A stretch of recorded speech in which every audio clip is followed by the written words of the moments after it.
সবাই শুনতে পাচ্ছে আমাকে? বলো। অল ওকে, ঠিক আছে। তাহলে বলো সবাই কেমন আছো? সবাই কেমন আছো বলো। আমাদের আজকের ক্লাসটা গতকাল নেওয়ার কথা ছিল, কিন্তু একটু অসুবিধার কারণে গতকাল নিতে পারি নাই। তো আজকে আমরা এই অধ্যায়ের পদার্থের গাঠনিক ধর্ম অধ্যায়ের লাস্ট ক্লাসটা করব। তো আমাদের পদার্থের গাঠনিক ধর্ম চ্যাপ্টারের প্রথম অংশ আছে। তো এই প্রথম অংশই আমাদের শর্ট কোর্সের অন্তর্ভুক্ত। এই অংশের উপরে আমরা বেশি জোর দিব আর কি। এই অংশ আমরা পড়বো। যারা ইঞ্জিনিয়ারিং বা যাদের টার্গেট ভার্সিটি, তাদের কোনো টেনশন নাই, একেবারেই কোনো টেনশন নাই যে শর্ট কোর্স পড়া লাগবে কি লাগবে না। এবার যাদের টার্গেট মেডিকেল, তারা অনেকে খুব প্যারা খাইতেছো যে ভাই এটা বাদ দিয়ে গেলে কি কোনো সমস্যা হবে কিনা। আপাতত বাদ দিলে কোনো সমস্যা হবে না। শোনো, মেডিকেলে ফিজিক্স থেকে যা আসে সেগুলা হচ্ছে বাংলা জ্ঞানমূলক এমসিকিউ।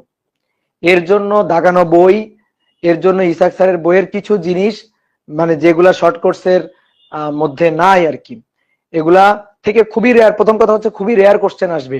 তো তারপরও কিছু মানে সিস্টেম ওয়াইজ কিছু জিনিস পড়লেই এনাফ।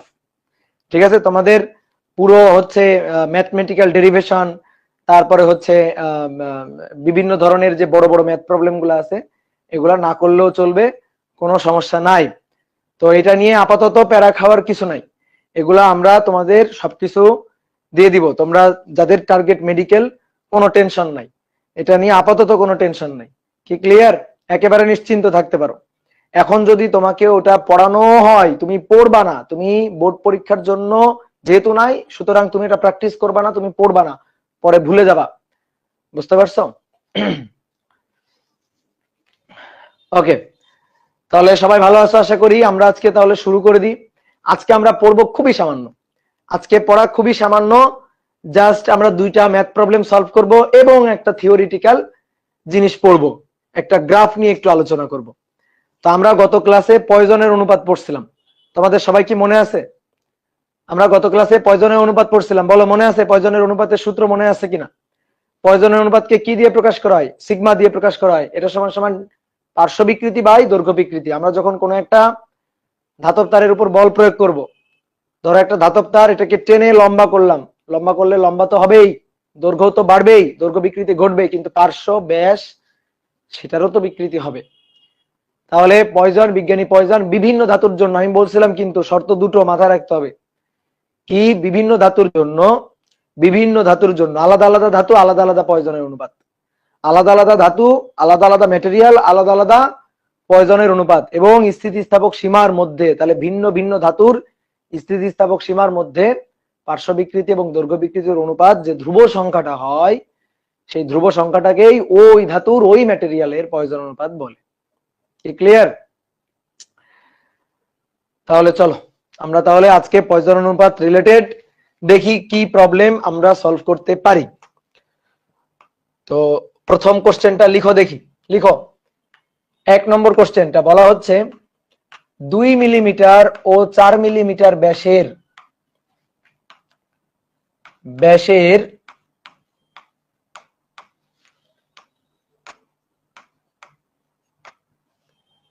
ব্যাসের এবং একই দৈর্ঘ্যের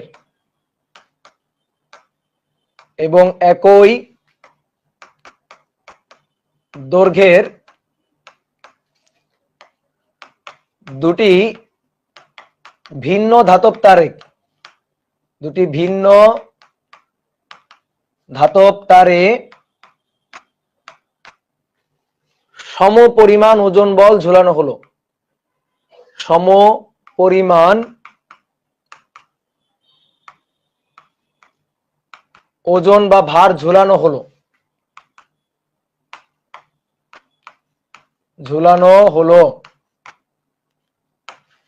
ফলে প্রথম তারের দৈর্ঘ্য বৃদ্ধি, ফলে প্রথম তারের দুইটা তার, হ্যাঁ, ফলে প্রথম তারের দৈর্ঘ্য বৃদ্ধি দ্বিতীয় তারের 1/3, প্রথম তারের দৈর্ঘ্য বৃদ্ধি দ্বিতীয় তারের 1/3।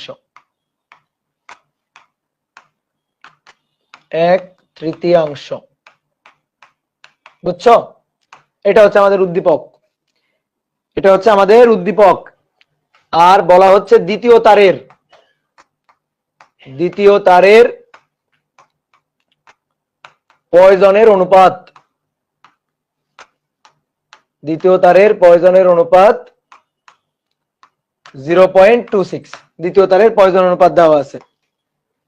তাহলে কোশ্চেন নম্বর 1 দেখো, সৃজনশীল প্রশ্ন একটা, বোর্ড পরীক্ষায় আসা।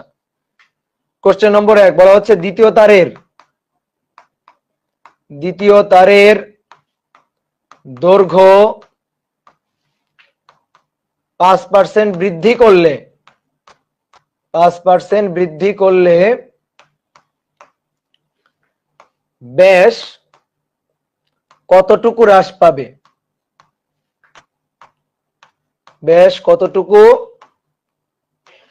হ্রাস পাবে? প্রথম কোশ্চেন গ নম্বর, যে দ্বিতীয় তারের দৈর্ঘ্য যদি 5% বৃদ্ধি করা হয় তাহলে এর ব্যাসটা কতটুকু হ্রাস পাবে, ব্যাস। ওকে, এবার এর সাথে 2 নম্বর কোশ্চেন, বলো, দেখো উদ্দীপকে বলো তার দুইটা একই উপাদানের তার, বলো দেখি। না, ভিন্ন ভিন্ন তার, একই দৈর্ঘ্যের একই ভার ঝুলানো হয়েছে, ব্যাস আলাদা, 2 মিলিমিটার ব্যাস, 4 মিলিমিটার ব্যাস, ব্যাসের দুইটি ভিন্ন ধাতব তার, ভিন্ন ভিন্ন, একই না। তাহলে ভিন্ন ভিন্ন হলে ইয়ং গুণাঙ্ক ভিন্ন ভিন্ন। প্রশ্ন করছে কোন তারটি বেশি স্থিতিস্থাপক, কি বের করতে হবে? নরমালি সৃজনশীল প্রশ্নে তুমি একটু টেস্ট পেপার বিগত বছরের কোশ্চেন গুলা বোর্ডের একটু খুলে দেখো, ঘ নম্বর ম্যাক্সিমাম জায়গায় কোশ্চেনটা হচ্ছে কোন তারটি, উপরে উদ্দীপকে 2-3টা তারের কথা বলা থাকে, কোন তারটি বেশি স্থিতিস্থাপক, এটা হচ্ছে 2 নম্বর। তো খুবই সহজ, কোন তারটি বেশি স্থিতিস্থাপক। আসলে পয়জনের অনুপাতের ম্যাথ করা লাগে না, পয়জন অনুপাতের সূত্র তো সহজ সূত্র, এর ম্যাথ চাইলে তুমি করে নিতে পারো, জাস্ট নিয়ম রক্ষার জন্য। সূত্র শিখলাম গত ক্লাসে, তাহলে একটা ম্যাথ করা লাগে না, তো এই কারণে ম্যাথ করার জন্য, জাস্ট নিয়ম রক্ষার জন্য প্রবলেমটা তোলা। তো চলো দেখি, শুরু করি। তাহলে দ্বিতীয় তারের দৈর্ঘ্য 5% বৃদ্ধি করলে ব্যাস কতটুকু হ্রাস পাবে? দ্বিতীয় তারের পয়জনের রেশিও দেওয়া আছে। তাহলে যদি বলে দৈর্ঘ্য এত পার্সেন্ট বৃদ্ধি করলে ব্যাস কত পার্সেন্ট হ্রাস পাবে, ব্যাস এত পার্সেন্ট বৃদ্ধি করলে দৈর্ঘ্য কত পার্সেন্ট হ্রাস পাবে, মানে দৈর্ঘ্যের পরিবর্তন, ব্যাসের পরিবর্তন, এই দুইটা দিয়ে যদি ম্যাথমেটিক্যাল প্রবলেম থাকবে তাহলে তুমি পয়জনের রেশিওটা খুঁজে বের করবা। কারণ পয়জনের রেশিও সমান সমান, আমরা জানি যে পয়জনের রেশিও 1 নম্বর, পয়জনের রেশিও সিগমা, এটা সমান সমান পার্শ্ব বিকৃতি, ছোট হাতের ডি বাই বড় হাতের ডি, পার্শ্ব বিকৃতি, আর নিচে হচ্ছে দৈর্ঘ্য বিকৃতি, ছোট হাতের এল ডিভাইডেড বাই বড় হাতের এল, এটা হচ্ছে আমাদের সূত্র। তাহলে দেখো বলছে দ্বিতীয় তারের দৈর্ঘ্য 5% বৃদ্ধি করতে, অর্থাৎ দ্বিতীয় তারের আদি দৈর্ঘ্য হচ্ছে ক্যাপিটাল লেটার এল, তাহলে দৈর্ঘ্য বৃদ্ধি যেটা সেটা হচ্ছে ছোট হাতের এল, সেটা হচ্ছে ক্যাপিটাল লেটার এল এর দৈর্ঘ্য 5% বৃদ্ধি করতে, তার মানে আদি দৈর্ঘ্যের 5%, সহজ কথা বিকৃতি হচ্ছে 5%, 5/100 এটা হচ্ছে বিকৃতি, ছোট হাতের এল ডিভাইডেড বাই বড় হাতের এল, এটাই হচ্ছে 5%, 5/100। দেখো আমি ভেঙেই বুঝাই দিচ্ছি কিভাবে হইলো 5/100। তাহলে ছোট হাতের এল এটা সমান সমান, ছোট হাতের এল এটা সমান সমান বড় হাতের এল এর 5%, তাহলে 5/100 বড় হাতের এল, বড় হাতের এলটাকে এই পাশে নিয়ে যাও, তাহলে ছোট হাতের এল ডিভাইডেড বাই বড় হাতের এল, দ্যাট ইজ 0.05, বুঝছো? 0.05, এটা হচ্ছে দৈর্ঘ্যের বিকৃতি। দৈর্ঘ্যের বিকৃতি পজিটিভ, দৈর্ঘ্য বাড়ছে, দৈর্ঘ্যের বিকৃতি কি পজিটিভ। দেখো দুই ভাবে করতে পারো, যে ভাই সূত্রে মাইনাস ব্যবহার করব নাকি মাইনাস ব্যবহার করব না। তুমি যদি চাও যে ভাই মাইনাস ব্যবহার করবো না, যেমন আমি মাইনাস লিখি নাই, এখানে একটা মাইনাস আছে না সূত্রে, মনে আছে গত ক্লাসে বলছিলাম এখানে একটা মাইনাস থাকে, তো ধরো আমি মাইনাস দিই নাই, যে মাইনাসটা দিই নাই, তাহলে কেমনে ম্যাথ করব? তাহলে যদি মাইনাস চিহ্ন না দিয়ে করতে চাই তাহলে তুমি একটা কাজ করবা, উপরে বিকৃতির পার্শ্ব বিকৃতি মানে ব্যাসের বিকৃতির মানটা বসাবা, কমলো না বাড়লো দেখার দরকার নেই, নিচে ছোট হাতের এল ডিভাইডেড বাই বড় হাতের এল অর্থাৎ দৈর্ঘ্য বিকৃতি মানটা বসাবা, বাড়লো নাকি কমলো তোমার বোঝারও দরকার নেই।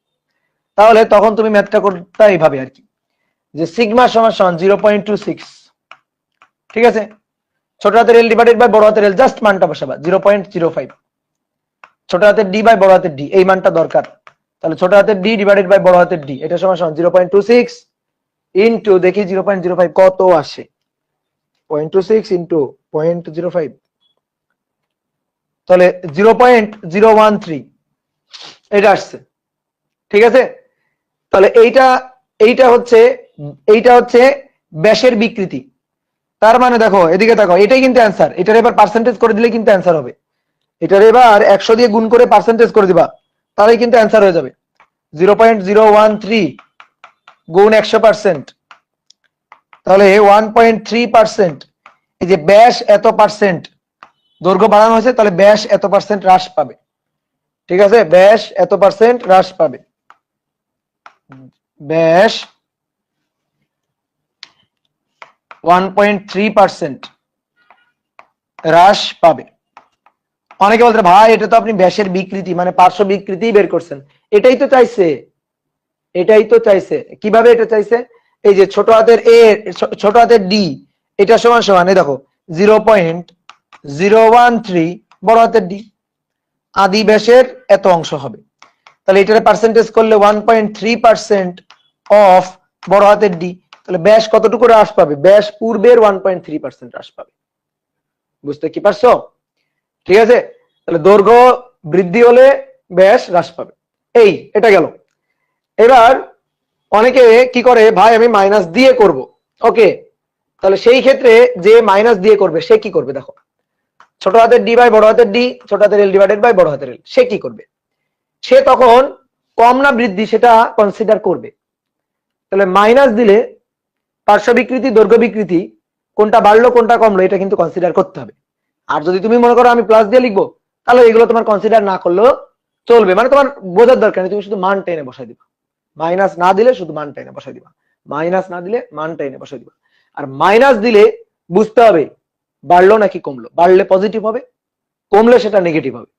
এবার আসো কিভাবে, তাহলে সিগমা এটা 0.26 মাইনাস ছোট হাতের ডি ডিভাইডেড বাই বড় হাতের ডি বের করতে চাই, ছোট হাতের এল ডিভাইডেড বাই বড় হাতের এল। এই যে ছোট হাতের এল ডিভাইডেড বাই বড় হাতের এল, দৈর্ঘ্য কি এটা দৈর্ঘ্য কি? বৃদ্ধি। তাহলে বৃদ্ধি হলে এই যে নিচে প্লাস, ঠিক আছে, প্লাস দেখো 0.05 এটা হচ্ছে প্লাস। ওকে, তাহলে মান বসালাম। এবার ছোট হাতের ডি ডিভাইডেড বাই বড় হাতের ডি, এটা তাহলে কি হবে? মাইনাস 0.013। এই যে মাইনাসটা, এই মাইনাস তখন তোমাকে বুঝাই দিবে। তুমি তো এই যে মাইনাসটা, ধরো তুমি জানো না পার্শ্ব বিকৃতিটা কেমন হবে, তুমি জানো না, এই সূত্রে তোমাকে বলে দিবে, এখান থেকে এই ডি বাই ডি এর মানটা তোমাকে বলে দিবে যে কেমন হবে। মাইনাস আসছে তার মানে হ্রাস পাবে, মাইনাস আসছে মানে কি? হ্রাস পাবে। অর্থাৎ দৈর্ঘ্য বিকৃতি যদি পজিটিভ হয় তো পার্শ্ব বিকৃতি তো নেগেটিভ হবেই। কি কথা কি বুঝছো? ক্লিয়ার? তাহলে এইখান থেকে অতএব আবার ওই রকম একই রকম যে ডি হবে, ছোট হাতের ডি হবে বড় হাতের ডি এর 1.3%, তাহলে এটা কেমন? হ্রাস পাবে। বুঝতে পারছো? বলো বুঝতে পারছো কিনা?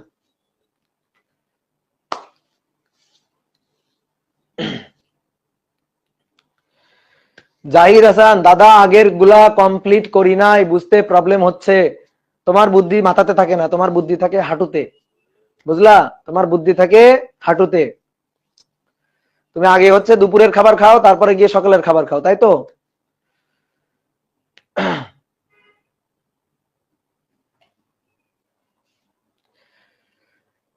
একজন বলছো ভাই ডি বার করে ডি মাইনাস ডি করলে হবে, ডি বার করে ডি মাইনাস ডি করলে হবে, মানে এটা বুঝিনি।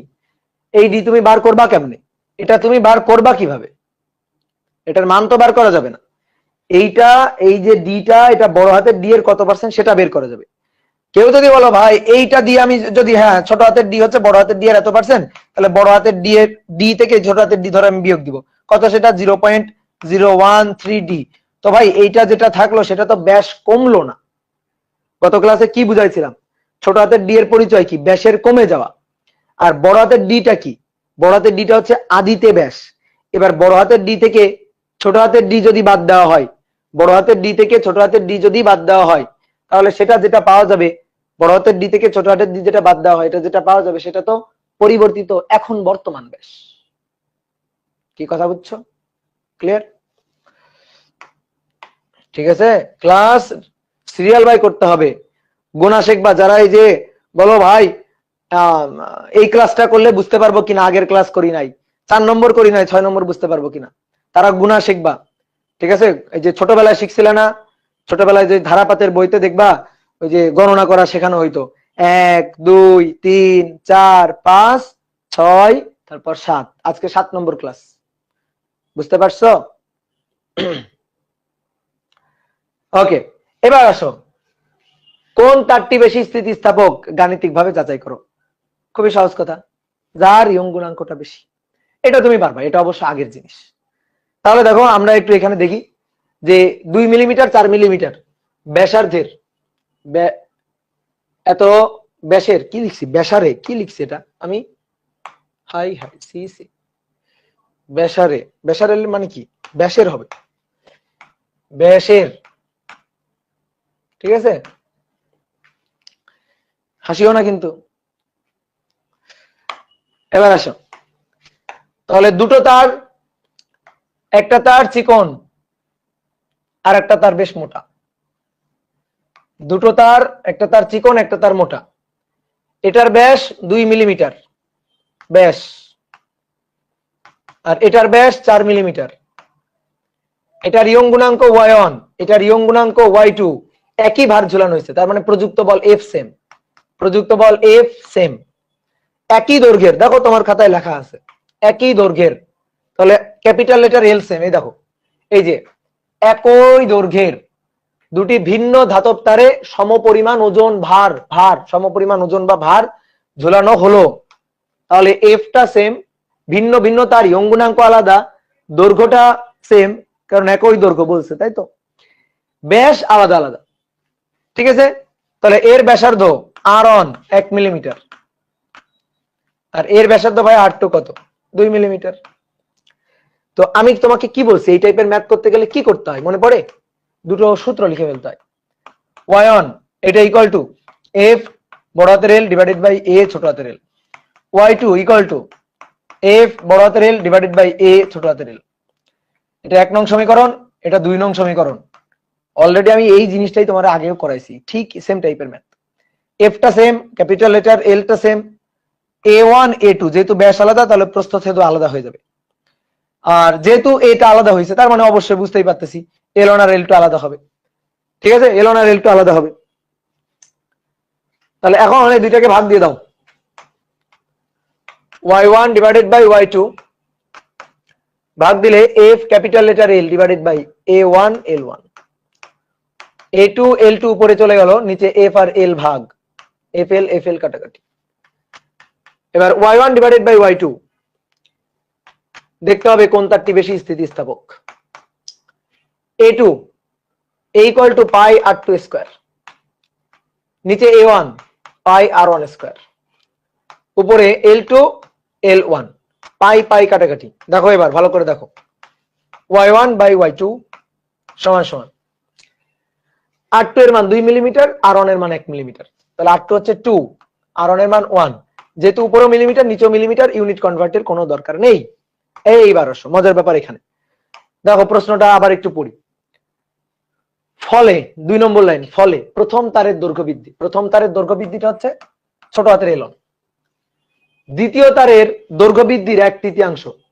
এই যে দ্বিতীয় তারের মানে দ্বিতীয় তারের দৈর্ঘ্যের 1/3 না, মানে প্রথম তারের দৈর্ঘ্য বৃদ্ধিটা দ্বিতীয় তারের 1/3, প্রথম তারের দৈর্ঘ্য বৃদ্ধিটা দ্বিতীয় তারের দৈর্ঘ্য বৃদ্ধির 1/3। বুঝছো, আমি একটু সংক্ষেপে লিখছি, আবার ভুল মিনিং করবে না। তাহলে কি বলছে, প্রথম তারের দৈর্ঘ্য বৃদ্ধিটা L1, এটা হবে দ্বিতীয় তারের যে দৈর্ঘ্য বৃদ্ধি, দ্বিতীয় তারের দৈর্ঘ্য বৃদ্ধি L2 তার 1/3, 3/1 ভাগ।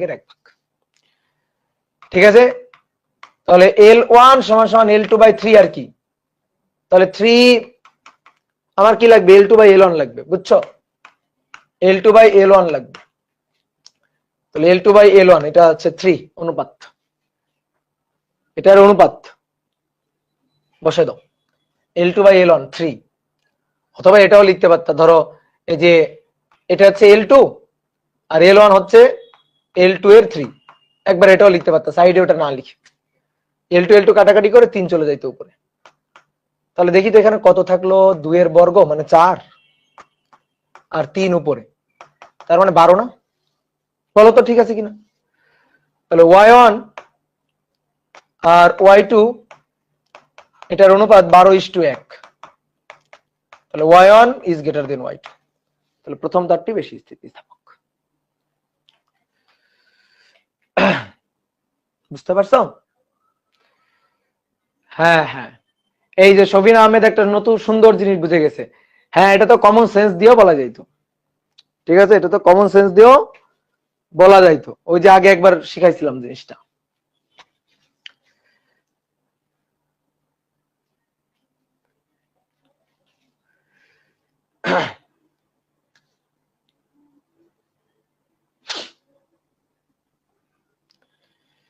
কি ক্লিয়ার? তাহলে যে যেভাবে করবা হবে, শুধু উত্তরটা যদি এটা আসে তাহলে হবে। অনেকে বলতে ভাই এভাবে করলে হবে না, ওভাবে করলে হবে না, যেভাবে করো করো, উত্তর এটা আসলে হবে। কি ক্লিয়ার? ওকে, নেক্সট। এবার শোনো, আরেকটা ম্যাথ করবো আমরা, পয়জন অনুপাতের একটা ম্যাথ। তো এই ম্যাথটা বলা হচ্ছে, এটা কোনো সৃজনশীল প্রশ্ন না। বলা হচ্ছে 3 মিটার দৈর্ঘ্য ও 1 মিলিমিটার ব্যাসের তারে 1 মিলিমিটার ব্যাসের একটি তারে ব্যাসের তারের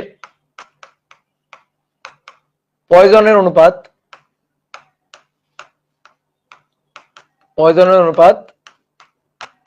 0.21 ও ইয়ং গুণাঙ্ক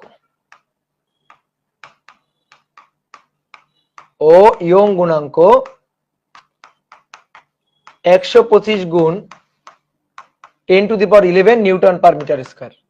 অ্যাডমিশনে আসা কোশ্চেন, দেখি কেমন পারো তোমরা। তো বলা হচ্ছে তারটিতে 16 কেজি ভার ঝুলানো হলে 16 কেজি ভার ঝুলানো হলে পার্শ্ব বিকৃতি কত? পার্শ্ব বিকৃতি কত? দেখো, ম্যাথ তো অনেক ধরনের হতে পারে। তো ম্যাথের মধ্যে যে জিনিসটা তোমার খুঁজে বের করতে হবে সেটা হচ্ছে কোন সূত্রের সাথে কোন সূত্র কম্বাইন করা হয়েছে। দেখো, দুইটা ধ্রুবকের কথা বলা আছে, স্থিতিস্থাপক গুণাঙ্ক ইয়ং গুণাঙ্কের কথা বলা আছে, আর পয়জন রেশিও এটার কথা বলা আছে। তাহলে দুইটা সূত্রকে কম্বাইন করে একটা ম্যাথ। তাহলে তুমি দেখো কি চাওয়া হয়েছে, বলা হয়েছে তারটিতে 16 কেজি ভার ঝুলানো হলে তার পার্শ্ব বিকৃতি কত হবে। অর্থাৎ আমাদের চেয়েছে ছোট হাতের ডি ডিভাইডেড বাই বড় হাতের ডি, এইটা সমান সমান কত? 16 কেজি ভার ঝুলানো হলে প্রযুক্ত বল কত?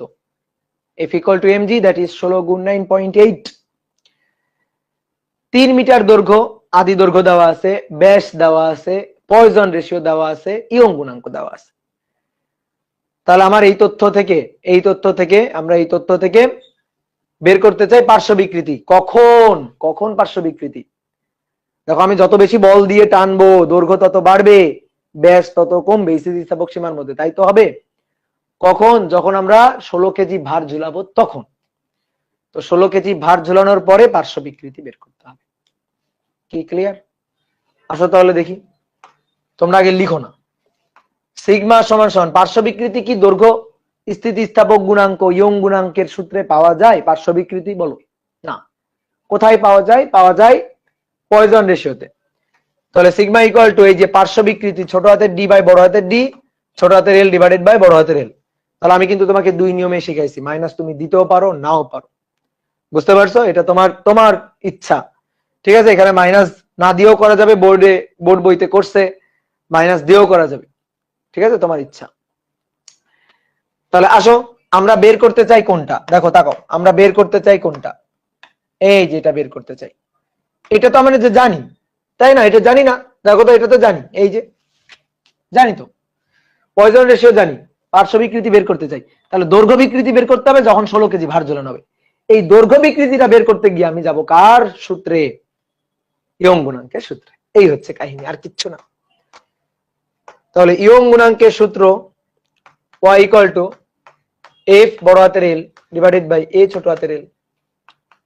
ইয়ং গুণাঙ্কের সূত্র কত? 100। ইয়ং গুণাঙ্কের মান কত? 125 গুণ 10 to the power 10, 10 to the পাওয়ার 11 আর কি। ঠিক আছে, আগে মানগুলো না বসাই। আগে আমাদের কি দরকার? আমাদের দরকার এই যেটা দৈর্ঘ্য বিকৃতি। তো দৈর্ঘ্য বিকৃতি মানে কি? ছোট হাতের এল বাই বড় হাতের এল। যখন আমি 16 কেজি ভার ঝোলাবো তখন দৈর্ঘ্য বিকৃতি। সেই দৈর্ঘ্য বিকৃতি এনে এখানে বসাবো, তখন 16 কেজি ভার ঝোলানোর পরে পার্শ্ব বিকৃতি ছোট হাতের ডি বাই বড় হাতের ডি পাবো, কারণ আমার সিগমা অর্থাৎ পয়জনের রেশিও গিভেন। এইটাই ম্যাথ অনেকে বুঝে ফেলছো। কি করতে হবে এবার? আসো হিসাবটা করি। তাহলে বিকৃতি ছোট হাতের এল ডিভাইডেড বাই বড় হাতের এল, বিকৃতিটা বের করতে চাই। তাহলে বড় হাতের এল এর সাথে এফ টা গুণ, আর ছোট হাতের এল এর সাথে ওয়াই ইন্টু এ টা গুণ। তাহলে এফ এর মানটা 16 কেজি ভার ঝোলানো হয়েছে, 16 গুণ 9.8। ইয়ং গুণাঙ্ক 125 গুণ 10 টু দি পাওয়ার 11। এ এত মিলিমিটার ব্যাস, তাহলে ভাই ব্যাসার্ধ হচ্ছে 0.5 মিলিমিটার। মিলিমিটার তো হবে না, মিটার লাগবে। তাহলে পাই আর স্কয়ার 0.5 ইন্টু 10 টু দি পাওয়ার -3 তার স্কয়ার। তাহলে এখান থেকে দেখি কত আসে। 16 গুণ 9.8, 125 গুণ 125 এক্সপোনেনশিয়াল ফাংশন 11 গুণ 3.1416 ইন্টু 0.5 এক্সপোনেনশিয়াল ফাংশন -3 তার স্কয়ার।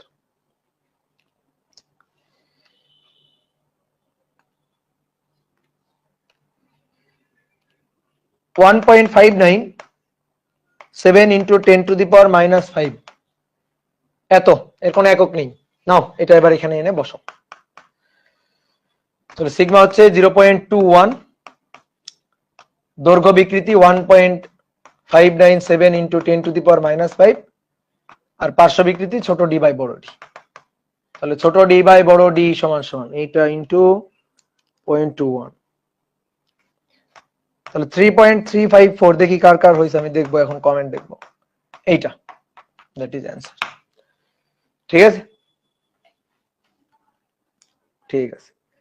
এবার কেউ চাইলে একটা কাজ করতে পারো, ভাই আপনি তো আলাদা আলাদা ভাবে দুইবার করছেন, আমি আলাদা আলাদা ভাবে দুইবার করব না। তো কি করব? এই যে ছোট ডি বাই বড় ডি, ঠিক আছে, তারপরে ছোট এল বাই বড় এল না, এটা মানে এফ, এই যে F divided by Y into A, F divided by Y into এ।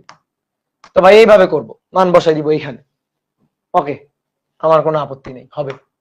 ঠিক আছে, হবে, করতে পারলেই হবে, বুদ্ধি খাটানো তোমার কাজ। ঠিক আছে, গুড। তো চেঞ্জ করি, বলো। ওকে, এবার শোনো, এই অধ্যায়ের ম্যাথমেটিক্যাল হিসাব নিকাশ শেষ। আমার মনে হয় না আর কোনো টাইপের ম্যাথে তোমাদের প্রবলেম আছে। তো ধরো যে দু একটা করানো যায়, অনেক অ্যাডভান্স লেভেলের ম্যাথ এখান থেকে করানো যায়। তো আপাতত অনেক অ্যাডভান্স লেভেলের ম্যাথ প্রবলেম আমি অলরেডি সলভ করে ফেলছি। তো আপাতত এইগুলা করলে হবে। ঠিক আছে, এগুলা করলে অনেক অনেক হবে, যথেষ্ট হবে। তাহলে এবার তুমি একটু খুব ভালো করে এই অংশের প্রবলেমগুলা প্র্যাকটিস শিট থেকে করবা, কারণ সব যদি ক্লাসে করায় দেওয়া হয়, ধরো প্র্যাকটিস শিটের সব প্রবলেম ক্লাসে করাই দিলাম, তাহলে তোমার নিজের ব্রেন কোনো কিন্তু কাজ করবে না। তো এই কারণে নিজের ব্রেনটাকে একটু কাজ করাবা, খাটাবা। তখন দেখবে একটা প্রবলেম নিজে সলভ করতে গিয়ে নতুন কিছু শিখতেছো, যেটা হয়তো আমি ক্লাসে শিখাইনি। তো নিজে শেখাটা সবচেয়ে বড় কিছু, বুঝছো? তাহলে এই কারণে প্র্যাকটিস করবা। আমি যে প্রবলেমগুলো করাইলাম এগুলা বেশি বেশি করে প্র্যাকটিস করবা। আমার লেকচার খাতার উপরে কিছু নাই, আমার লেকচার কন্টেন্ট লেকচার খাতার উপরে কিছু নাই। লেকচার কন্টেন্ট আমি এত সুন্দরভাবে সাজাই দিই, প্রত্যেকটা টপিক টাচ করে চলে আসে। ঠিক আছে, এটা যদি তুমি করতে পারো তো বোর্ড পরীক্ষা তো হবেই, কোনো কথা নেই। ইভেন তুমি যদি ইঞ্জিনিয়ারিং আমার ক্লাস না করো, ইঞ্জিনিয়ারিং ব্যাচে আমার ক্লাস না করো, এই যা করাইলাম এটা দিয়ে তোমার মনে করো ইঞ্জিনিয়ারিংও কভার হয়ে যাবে। ক্লিয়ার? তো ওকে, নেক্সট শোনো। এবার আমরা এই অধ্যায়ের প্রথম অংশে একটা গ্রাফ ছিল, সেই গ্রাফটা আমরা পড়ি নাই, পড়বো এখন। গ্রাফটা আমরা পড়বো। আমরা কোন একটা ধাতব তারের জন্য বা উপাদানের জন্য, সহজ কথা বস্তুর জন্য, ম্যাটেরিয়ালের জন্য পীড়ন বিকৃতির গ্রাফ আঁকবো। যে একেবারে লাস্ট ক্লাসে এখন পীড়ন বিকৃতির গ্রাফ, এগুলো আসলে প্রথম ক্লাসের দিকেই করা উচিত ছিল, কিন্তু ওটা আমি করি নাই। যে আমরা আজকে একটা মানে পীড়ন বিকৃতির গ্রাফটা কেমন হবে সেটা দেখবো, এবং তার একটা রিয়েল ভিডিওটা আমরা দেখবো। প্র্যাকটিক্যালি করে দেখাইতে পারলে তো আসলে খুবই ভালো হয়, কিন্তু সেই সুযোগটা তো নাই। মানে আমাদের বাংলাদেশে এরকম সুযোগ নাই, অনলাইন অফলাইন কোনোটাতে আসলে নাই। তো এই কারণে আমরা একটা ভিডিও এখানে দেখাবো, তুমি দেখতে পারবা, একেবারে মিল পাবা গ্রাফের সাথে। তো চলো, সেই গ্রাফটা হচ্ছে পীড়ন বিকৃতির গ্রাফ। তুমি বলতে পারো ভাই পীড়ন বিকৃতির গ্রাফ আমি পারি, এই যে পীড়ন বিকৃতির গ্রাফ। হ্যাঁ, এটা ঠিক আছে, পীড়ন বিকৃতির গ্রাফ মূল বিন্দুগামী সরল রেখা হুক সাহেবের সূত্র অনুযায়ী, এটা ঠিক আছে, কোনো সমস্যা নেই। কিন্তু এটা না স্থিতিস্থাপক সীমার মধ্যে। আমরা একটা তার, একটা রড, ধরো একটা ধাতব রড, একটা ধাতব রড, এটারে টেনে যতক্ষণ না ছিঁড়বে, মানে স্থিতিস্থাপক সীমা অতিক্রম করে গিয়ে যতক্ষণ না এটা ছিঁড়ে যাবে, ভেঙে যাবে, ততক্ষণ ধরে, একেবারে যতক্ষণ না সেটা ফ্র্যাকচার হচ্ছে, যতক্ষণ না সে ফ্র্যাকচার পয়েন্টে পৌঁছে যাচ্ছে, আমরা ততক্ষণ ধরে পীড়ন বিকৃতির গ্রাফটা দেখতে চাই। শুধু স্থিতিস্থাপক সীমা পর্যন্ত সীমাবদ্ধ থাকতে চাই না। ঠিক আছে, তাহলে সেই গ্রাফটা আমরা দেখব। তাহলে সুন্দর করে হেডিং লিখে গেল, পীড়ন বিকৃতির গ্রাফ। শুধু এটা লিখবা না, স্থিতিস্থাপক সীমার মধ্যে কথাটা লিখবা না, কারণ আমরা একেবারে পুরো গ্রাফটা দেখবো। তাহলে লিখবা পীড়ন বিকৃতির গ্রাফ।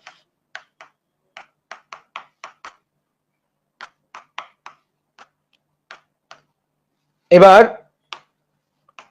দেখো, তোমাকে আগে আমি একে বুঝাই, তারপরে আমি অনেকগুলো চিত্র দেখাবো। ওয়াই অক্ষে আমরা পীড়ন নিব, এক্স অক্ষে নিব বিকৃতি। বিকৃতিকে ইংরেজিতে বলা হয় স্ট্রেইন, আর পীড়নকে বলা হয় স্ট্রেস। পীড়ন, আমরা অনেক সময় বলি না, আমরা খুব স্ট্রেস যাচ্ছে, মানে খুব পীড়ন যাচ্ছে, খুব প্যারা যাচ্ছে, তাহলে পীড়ন, দ্যাট ইজ স্ট্রেস। এবার দেখো, আমরা এক্সপেরিমেন্ট করার জন্য এরকম একটা ধাতব তার নিলাম, এক্সপেরিমেন্ট করার জন্য, এরকম একটা ধাতব তার মানে রড নিলাম, রড। আমরা বিভিন্ন ধাতব রড দেখতে পাই না, ধরো এরকম একটা ধাতব রড আমি নিলাম, ধরো এই কলমের মতোই, এরকম একটা ধাতব রড আমি নিলাম। এবার এই ধাতব যে রডটা, এই রডটা আমরা একটা, মানে নর্মাল ভাষায় বললে যদি আমরা বলি একটু, মানে গরিবি প্রসেসে যদি বলি, তাহলে আমরা কি করব, রডটাকে সিলিং থেকে বেশ শক্ত করে ঝুলাবো। ঝুলানোর পরে অপর প্রান্ত ধরে টেনে লম্বা করার চেষ্টা করব, বেশ ভালোই বল দেবো, মানে এটা আমরা ছিঁড়ে ছাড়বো না, ছিঁড়ে যাওয়া পর্যন্ত ছাড়বো না ওরে, তাহলে বেশ ভালোই আমরা বল দিব। ঠিক আছে, কে ক্লিয়ার? তো এইটা করা যায় কিভাবে? আমরা চাই যেমন একটা যন্ত্র, সেই যন্ত্রের মাধ্যমে এই জিনিসটা করব। তো এটা বিভিন্ন হচ্ছে ইঞ্জিনিয়ারিং ইউনিভার্সিটি গুলাতে, বিশেষ করে ধরো সিভিল ডিপার্টমেন্টে এই যন্ত্রটা থাকে। এটার মাধ্যমে টেনসাইল টেস্ট করে, অর্থাৎ কোন তারের সহনশীলতাটা, কোন তার মানে রডের আর কি, রডের সহনশীলতা টেস্ট করে। তুমি দেখবা অনেক সময় ওই যে রড বা মানে কনস্ট্রাকশন যে কোম্পানি, রডের যে কোম্পানি, বিএসআরএম যে কোম্পানি আছে না, সেই কোম্পানিগুলো অনেক সময় দেখবা টিভিতে যখন অ্যাড দেয় তখন বলে যে রড বুয়েট থেকে অনুমোদিত, বুয়েট থেকে পরীক্ষিত, এরকম বলে। তো কি পরীক্ষিত? কি পরীক্ষা করা হয়েছে? পরীক্ষা করা হয়েছে এর সহনশীলতা, এ কি পরিমাণ পীড়ন সহ্য করতে পারে। ঠিক আছে, কোথায় গিয়ে সে ফ্র্যাকচার হবে, কত পীড়নে সে ফ্র্যাকচার হবে, এই জিনিসগুলাই এক্সপেরিমেন্ট করা হয় মূলত। ধরো তুমি একটা রডের কোম্পানি খুলছো, যে ভাই আমি একটা রডের কোম্পানি খুলছি, তুমি আমাকে এসে বললা যে ভাই আপনি বাড়ি টাড়ি বানাইলে আমার কোম্পানির রড দিয়ে বাড়ি বানায়। এখন তোমার কোম্পানির রড হচ্ছে খুবই লো কোয়ালিটি, সেটা দিয়ে যদি আমি বিল্ডিং বানাই, আমার বিল্ডিং যদি ভেঙে পড়ে, তা আমি কি করব? সেই রড তোমার কাছ থেকে নেওয়ার আগে আমি আগে সেই রডের বলবো যে এটার পরীক্ষা নিরীক্ষা করা আছে কিনা। তুমি মনে করো আমাকে তখন এটা বলবা যে হ্যাঁ এখান থেকে পরীক্ষা নিরীক্ষা করা আছে, এই রডের সহনশীলতা এরকম, এই যে জিনিসগুলো আমাকে তুমি জানাবা, তারপরে আমি চিন্তা ভাবনা করে দেখবো যে রড কিনবো কি কিনবো না তোমার কাছ থেকে। কথা কি বুঝছো? তাহলে এই যে কনস্ট্রাকশনের কাজে, বিশেষ করে বিল্ডিং টিল্ডিং তৈরি করার কাজে যে রডগুলা ব্যবহার করা হয়, এই রডগুলার কিন্তু বেশ ভালোই সহনশীলতা থাকতে হয়। তুমি একটা মনে করো যে মানে খুবই নরম সরম রড দিয়ে কিন্তু বিল্ডিং বানাইতে পারবা না, তাহলে কিন্তু বিল্ডিং ভেঙে পড়বে। তো সেটা কিভাবে টেস্ট করে সিভিল ডিপার্টমেন্টে, এটা কিভাবে টেস্ট করা হয়? এই রডটা নেওয়া হয়, রডটা নেওয়ার পরে ভালো করে শুনবা কথাগুলো। রডটা নেওয়া হয়, তারপরে এটার এই উপরের প্রান্ত আর নিচের প্রান্ত দৃঢ় অবলম্বনের সাথে এরকম ভাবে আটকানো হয়। এই যে উপরের প্রান্ত এভাবে আটকানো হয়।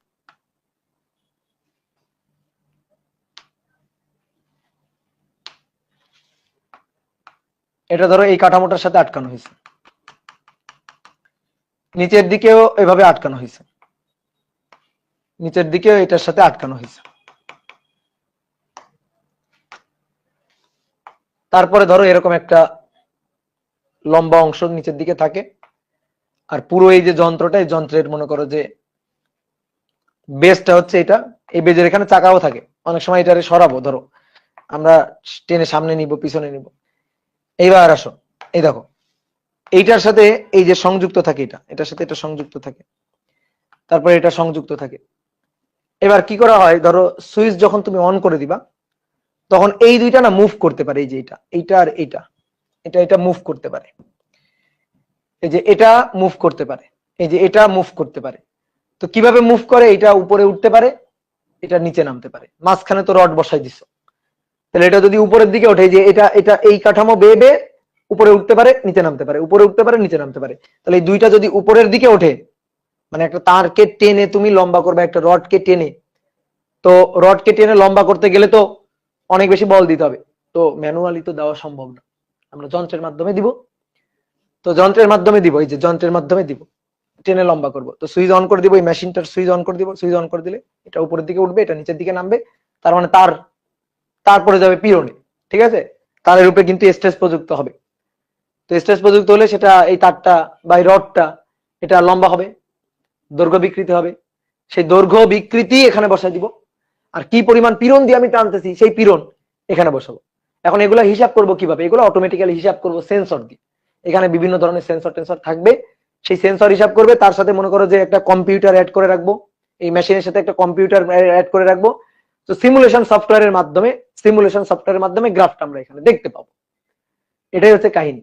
আর তুমি যদি বলো না ভাই আমরা ডিজিটাল কোনো এক্সপেরিমেন্ট করবো না, অ্যানালগ এক্সপেরিমেন্ট করবো, তাহলে কি করবা, সিলিং থেকে রডটা ঝুলাবা, তারপরে 1 কেজি 2 কেজি 3 কেজি 4 কেজি করে ভার ঝুলাবা, একটু একটু একটু করে লম্বা হবে, সেই লম্বা তুমি ফিতা ধরে মাপবা, মাপার পরে বিকৃতি মান বের করবা, ক্যালকুলেটর চাপে মান বের করবা, সেই বিকৃতি এখানে বসাবা, আবার পীড়ন কত দিলা সেটা এখানে বসাবা, ঠিক আছে, এই কাজটা তুমি করবা।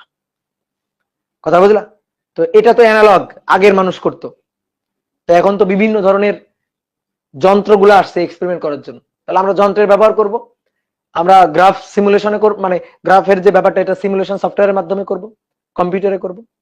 যেমন আগে যখন পড়াশোনা করছি, বা আমাদেরও ধরো আগে, তখন এই যে ড্রয়িং ছিল, ইঞ্জিনিয়ারিং এ ড্রয়িং ছিল, প্রত্যেক মানে ডুয়েটে, মানে ইলেকট্রিক্যাল বলো সিভিল বলো যাই বলো, সবার কিন্তু একটা সেমিস্টারে ড্রয়িং করা লাগতো, ড্রয়িং। তো ড্রয়িং মানে হচ্ছে ধরো ওই যে বিভিন্ন লেটার টেটার লিখতে হইতো, তো এরকম বড় পৃষ্ঠা কিনে নিয়ে লিখতে হইতো, তারপর বিভিন্ন ধরনের ডিজাইন শিখতে হইতো, ঠিক আছে। তো এগুলা আগে কি করা হইতো, অ্যানালগ, এই যে ডিজাইন পেপার কিনে নিয়ে, ড্রয়িং পেপার কিনে নিয়ে তারপরে করতে হইতো। কিন্তু এখন কিসে করা হয়, অটোক্যাডে করা হয়, এখন কম্পিউটারে করা হয়, এখন কেউ ওই ড্রয়িং ম্যানুয়ালি করে না, ঠিক আছে। তাহলে এখন আসো দেখো, আমরা কি করলাম, পীড়ন প্রযুক্ত করলাম, পীড়ন প্রযুক্ত করলে দেখতে পাবো যত পীড়ন প্রযুক্ত করা হবে বিকৃতি তত বাড়তে থাকবে, বা এভাবে যদি বলি বিকৃতি বাড়তে থাকলে পীড়ন প্রযুক্ত হবে। তাহলে গ্রাফটা দেখবে এরকম সরল রেখা হবে, এখান থেকে মূলবিন্দুগামী সরল রেখা হবে, কি হবে, মূলবিন্দুগামী সরল রেখা হবে, এরকম মূলবিন্দুগামী সরল রেখা আমি পাবো, এটা মূলবিন্দু ও, তো মূলবিন্দুগামী সরল রেখা ধরো এই যে এটা এ বিন্দু পর্যন্ত পাওয়া গেল, দেখো একেবারে স্ট্রেট লাইন, একেবারে মূলবিন্দুগামী সরল রেখা। তাহলে পীড়ন আর বিকৃতি পরস্পরের সমানুপাতিক, হুকের সূত্র, যত বেশি বিকৃতি তত বেশি পীড়ন, যত পীড়ন প্রযুক্ত করা হচ্ছে বিকৃতি তত বেশি ঘটতেছে, মূলবিন্দুগামী একটা সরল রেখা পাওয়া যাবে। তুমি যদি এ বিন্দু থেকে পীড়নটা অপসারণ করে নাও, মানে ভার অপসারণ করে নাও, তাহলে আস্তে আস্তে আবার সেই স্থিতিস্থাপক সীমার মধ্যে ঘটনা, আস্তে আস্তে আবার সে বিকৃতি শূন্য করে আগের অবস্থায় ফিরে চলে আসবে। এবার তারপরে এইখান থেকে আরেকটু বেশি পীড়ন প্রযুক্ত করো, আরো বেশি পীড়ন প্রযুক্ত করো, তাহলে আরো বেশি বিকৃতি ঘটবে। তাহলে এবার দেখা যাবে কি এই গ্রাফটা এরকম হবে, যে এ থেকে বি বিন্দু পর্যন্ত যাবে, এটা বি বিন্দু, দেখো ও থেকে এ বিন্দু পর্যন্ত একেবারে সরল রেখা, এ থেকে বি বিন্দু পর্যন্ত কিন্তু একেবারে সরল রেখা হয়নি, দেখো একটু মাথাটা বেঁকে গেছে। ও থেকে এ বিন্দু পর্যন্ত স্থিতিস্থাপক এই যে ধর্মটা এটা একেবারে লিনিয়ার, অর্থাৎ পীড়ন বিকৃতি পরস্পরের সাথে সমানুপাতিক, হুকের সূত্রে অ্যাপ্লিকেবল। এ থেকে বিতে এটা কিন্তু পীড়ন বিকৃতি সমানুপাতিক হয়েছে, বাট দেখো এ থেকে বিতে পীড়নও বাড়ছে বিকৃতিও বাড়ছে, বাট এটা লিনিয়ারলি সমানুপাতিক হয় নাই, ঠিক আছে, নন লিনিয়ার ভাবে সমানুপাতিক। তো এরকম হবে যে এ থেকে বি পর্যন্ত আমি এরকম পাবো। এই বি বিন্দুটা হচ্ছে স্থিতিস্থাপকতার শেষ সীমা, যে এই বিন্দু পর্যন্ত স্থিতিস্থাপক রিজিয়ন, ইলাস্টিক রিজিয়ন। এই যে বি বিন্দু, এই বি বিন্দু পর্যন্ত elastic region, elastic region B বিন্দু পর্যন্ত, ঠিক আছে। এবার এবার খেয়াল করো, তার মধ্যে এ বিন্দু পর্যন্ত, তার মধ্যে এ বিন্দু পর্যন্ত হুকের সূত্র অ্যাপ্লিকেবল। তার মধ্যে এ বিন্দু পর্যন্ত, এই যে এই বিন্দু পর্যন্ত হুকের সূত্র খাটানো যাবে। তাহলে এখান থেকে এ বিন্দু পর্যন্ত এই যে হুকস ল খাটানো যাবে, হুকস ল আমি খাটাতে পারবো। তাহলে ভালো করে শোনো, একেবারে মূল বিন্দুতে ছিল, কোনো পীড়ন ছিল না, কোনো বিকৃতি ছিল না। এবার যখন পীড়ন প্রযুক্ত করতে থাকবো তখন বিকৃত হইতে থাকবে, বিকৃতি বাড়তে থাকবে। এই বিন্দু পর্যন্ত একেবারে লিনিয়ার, একেবারে স্ট্রেট লাইন, সরল রেখা, মূল বিন্দুগামী সরল রেখা, যেটা হুকের সূত্র সমর্থন করে। হুকের সূত্র কি ছিল? পীড়ন স্থিতিস্থাপক গুণাঙ্ক, ইয়ং গুণাঙ্ক, পীড়ন বাই বিকৃতি। এই যে পীড়ন বাই বিকৃতি, তাহলে পীড়ন সমান সমান, পীড়নটা আমার ওয়াই অক্ষে নেওয়া হয়েছে, পীড়ন সমান সমান ওয়াই ইন্টু বিকৃতি। এই যে ওয়াই ইন্টু বিকৃতি, পীড়ন আমি নিয়েছি কোন অক্ষে? ওয়াই অক্ষে। আর ইয়ং গুণাঙ্কটা আমার হচ্ছে মানে ইয়ং গুণাঙ্কটা হচ্ছে আমার constant, Young modulus constant, that is M. আর বিকৃতি না হয়েছে এক্স অক্ষে। দেখো মূল বিন্দুগামী সরল রেখা, ও থেকে এই বিন্দু পর্যন্ত মূল বিন্দুগামী সরল রেখা, এই বিন্দু পর্যন্ত আমি হুকের সূত্র খাটাইতে পারবো। কিন্তু সরল রেখা না হলে, ধরো পীড়ন বিকৃতি সমানুপাতিক বাট সরল রেখা না, আমি কি হুকের সূত্র খাটাইতে পারবো? তো এ থেকে বি পর্যন্ত পীড়ন বিকৃতি সমানুপাতিক বাট সরল রেখায় না। দেখো নন লিনিয়ার ভাবে সমানুপাতিক। তাহলে বি বিন্দু পর্যন্ত স্থিতিস্থাপক ধর্ম প্রদর্শন করবে, কিন্তু আমি বি বিন্দুতে, এ থেকে বিতে আমি হুকের সূত্র খাটাইতে পারবো না, এটা ভালো করে বুঝবা। তাহলে এই বিন্দু পর্যন্ত লিনিয়ারলি পীড়ন বিকৃতি পরস্পরের সমানুপাতিক, হুকের সূত্র খাটবে। এ থেকে বিতে নন লিনিয়ারলি পীড়ন বিকৃতি পরস্পরের সমানুপাতিক, কিন্তু এই অংশটুকুতে হুকের সূত্র খাটবে না। বি হচ্ছে স্থিতিস্থাপকতার শেষ সীমা, ইলাস্টিক রিজিয়ন। বি বিন্দু থেকে বল অপসারণ করে নিলে বস্তু আবার পূর্বের অবস্থায় ফেরত চলে যাবে, বি থেকে এ হয়ে আবার এই রেখা বরাবর নেমে ও বিন্দুতে ফেরত যাবে। নেক্সট, এবার তুমি আবার পীড়ন দিয়ে যাও, আরো ভার দিয়ে যাও, যতক্ষণ না ছিড়বে ততক্ষণ ভার দিয়ে যাবা। এইবার দেখবা, এইবার আমরা এক্সপেরিমেন্ট করলে দেখতে পাবো গ্রাফটা একটু এরকম ভাবে অনিয়মিত হয়ে গ্রাফটা একটু আঁকাবাঁকা হয়ে এরকম সি নামক একটা বিন্দুতে গিয়ে পৌঁছাচ্ছে, সি বিন্দু। এবং এই সি বিন্দুতে পৌঁছানোর পর থেকে আমি কিন্তু পীড়ন বাড়াই যাচ্ছি, আমি কিন্তু এই মেশিনের সাহায্যে তারকে টেনেই যাচ্ছি। তাহলে এরকম একটু অনিয়মিত হয়ে সি বিন্দু তৈরি করলো, একটা সি বিন্দু তৈরি করলো, এবং সি বিন্দুর পর থেকে আবার এইভাবে পীড়ন বিকৃতি বাড়তে থাকবে, আবার এভাবে পীড়ন বিকৃতি বাড়তে থাকবে। কোন বিন্দুর পর থেকে? সি বিন্দুর পর থেকে আবার এভাবে পীড়ন বিকৃতি বাড়তে থাকবে। এই কথা ক্লিয়ার? এই যে সি বিন্দু, এই সি বিন্দুটার নাম হচ্ছে নতি বিন্দু, বা ইংরেজিতে বলা হয় yield point, YIELD, yield point. তো আমরা বাংলাটা লিখি, পরে ইংরেজিটা লিখবো। এই যে সি বিন্দু, এটা হচ্ছে নতি বিন্দু, নতি বিন্দু, এটা হচ্ছে নতি বিন্দু। সি বিন্দু, এটা হচ্ছে নতি বিন্দু। কি ক্লিয়ার? এবার এই নতি বিন্দুর পর থেকে, নতি বিন্দু কাকে বলে? যে বিন্দুর পর থেকে আবার পীড়ন বাড়ানোর সাথে সাথে বিকৃতি আবার বাড়তে থাকে, কিন্তু একেবারে লিনিয়ারলি না, দেখো সরল রেখা হয়নি, বক্ররেখা। তাহলে যে বিন্দুর পর থেকে আবার পীড়ন বাড়াইলে বিকৃতি আবার বাড়তে থাকবে, বক্ররেখার মতো হয়ে বাড়তে থাকবে, সেই বিন্দুটাই হচ্ছে নতি বিন্দু। এবার নতি বিন্দুতে আসলে আলটিমেটলি এই যে তারটা, এর স্থায়ী বিকৃতি ঘটে গেছে। এ থেকে বল অপসারণ করে নিলে এ ও হয়ে পূর্বের অবস্থায় ফিরে যাবে, বি থেকে বল অপসারণ করলে বি থেকে এ হয়ে আবার ওতে ফেরত যাবে। কিন্তু তুমি বি থেকে সি তে চলে আসছো। এবার সি বিন্দুর পর থেকে বা সি থেকে তুমি যদি এবার বল অপসারণ করে নাও, সি বিন্দুর পর থেকে বা সি থেকে যদি বল অপসারণ করে নাও, সি থেকে বি হয়ে এ হয়ে ওতে আর ফেরত যাবে না। অর্থাৎ তারটা ছিল এরকম, ধরো এতটুকু ছিল রডটা, তো সি বিন্দুতে বল প্রয়োগের পরে রডটা দেখতে এরকম হয়েছে, এরকম হয়ে গেছে, যে সি বিন্দুতে এরকম হয়ে গেছে। এবার সি বিন্দুতে বল অপসারণ করে নিলে দেখা যাবে কি এই অবস্থায় আছে। সি বিন্দু থেকে, এটা সি বিন্দু বা সি বিন্দুর পরে বল অপসারণ করে নিলে এরকম হয়ে আছে, কিন্তু হওয়ার কথা ছিল এরকম হয় না। দেখো স্থায়ী ভাবে, এই দেখো এদিকে তাকাও, কতটুকু স্থায়ী বিকৃতি হয়ে বসে আছে। এই যে এতটুকু স্থায়ী বিকৃতি হয়ে বসে আছে। তাহলে সি বিন্দুর পরে এই স্থায়ী বিকৃতিটা ঘটবে, স্থায়ী বিকৃতি। তো ব্যাপারটা হচ্ছে এটা গ্রাফে কিভাবে দেখানো যায়, গ্রাফে কিভাবে দেখানো যায়, এই দেখো ভালো করে খেয়াল করবা।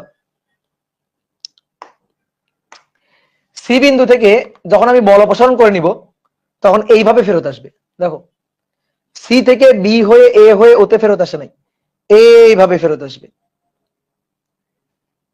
এটার একটু কালার দিয়ে দিই, অন্য কালার। এই যে এইভাবে ফেরত আসবে, দেখো এইভাবে ফেরত এসে এই বরাবর ফেরত এসে মিললো কোথায়, এইখানে মিললো, এই পয়েন্টে মিললো না? তাহলে ভালো করে দেখো তো এই পয়েন্টে পীড়ন কত বলো তো, এই পয়েন্টে পীড়ন কত, পীড়ন শূন্য, ওয়াই অক্ষ শূন্য। দেখো কিন্তু ওই পয়েন্টে এই যে দেখো বিকৃতি, পীড়নটা শূন্য কিন্তু কি আছে, বিকৃতি। এই বিকৃতিটাই হচ্ছে সেই স্থায়ী বিকৃতি। তাহলে স্থায়ী ভাবে বিকৃতি ঘটে থাকবে, ঠিক আছে, বুঝলা? স্থায়ী ভাবে বিকৃতি ঘটে থাকবে।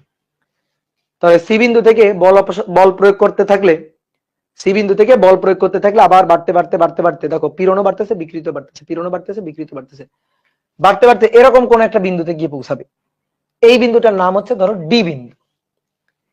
এবার তুমি যদি তারটাকে দেখো, মানে রডটাকে যদি তুমি দেখো, তাহলে সি বিন্দুর পর থেকে তুমি কেমন দেখতে পাবা, সি বিন্দুর পর থেকে তুমি দেখতে পাবা ধরো স্টিল কালার, স্টিলের যে কালার সেই কালারের একটা রড দেখবা, সেটার মানে যে দেওয়ালটা আর কি, সিলিন্ডার আকৃতির যে রড, তার যে দেওয়ালটা, তো সেই দেওয়ালটা দেখবা, তার যে পৃষ্ঠটা আর কি, সহজ কথা, পৃষ্ঠটা দেখবা আস্তে আস্তে কেমন একটু ডিসকালার হয়ে যাচ্ছে, কেমন একটু ডিসকালার হয়ে যাচ্ছে, কেমন একটু সাদা সাদা ভাব চলে আসতেছে। তোমার আমি একটা উদাহরণ এমনি দিই, ধরো একটা কলম, এই কলমটাকে আমি বাঁকা এইভাবে ভাঙবো, যেখান থেকে ভাঙতে যাবো দেখবো ওইখানে সাদা সাদা ডিসকালার হয়ে যাবে, এই কলমের যে কালারটা, এই যে হলুদ কালার যেটা আছে এটা আর থাকবে না।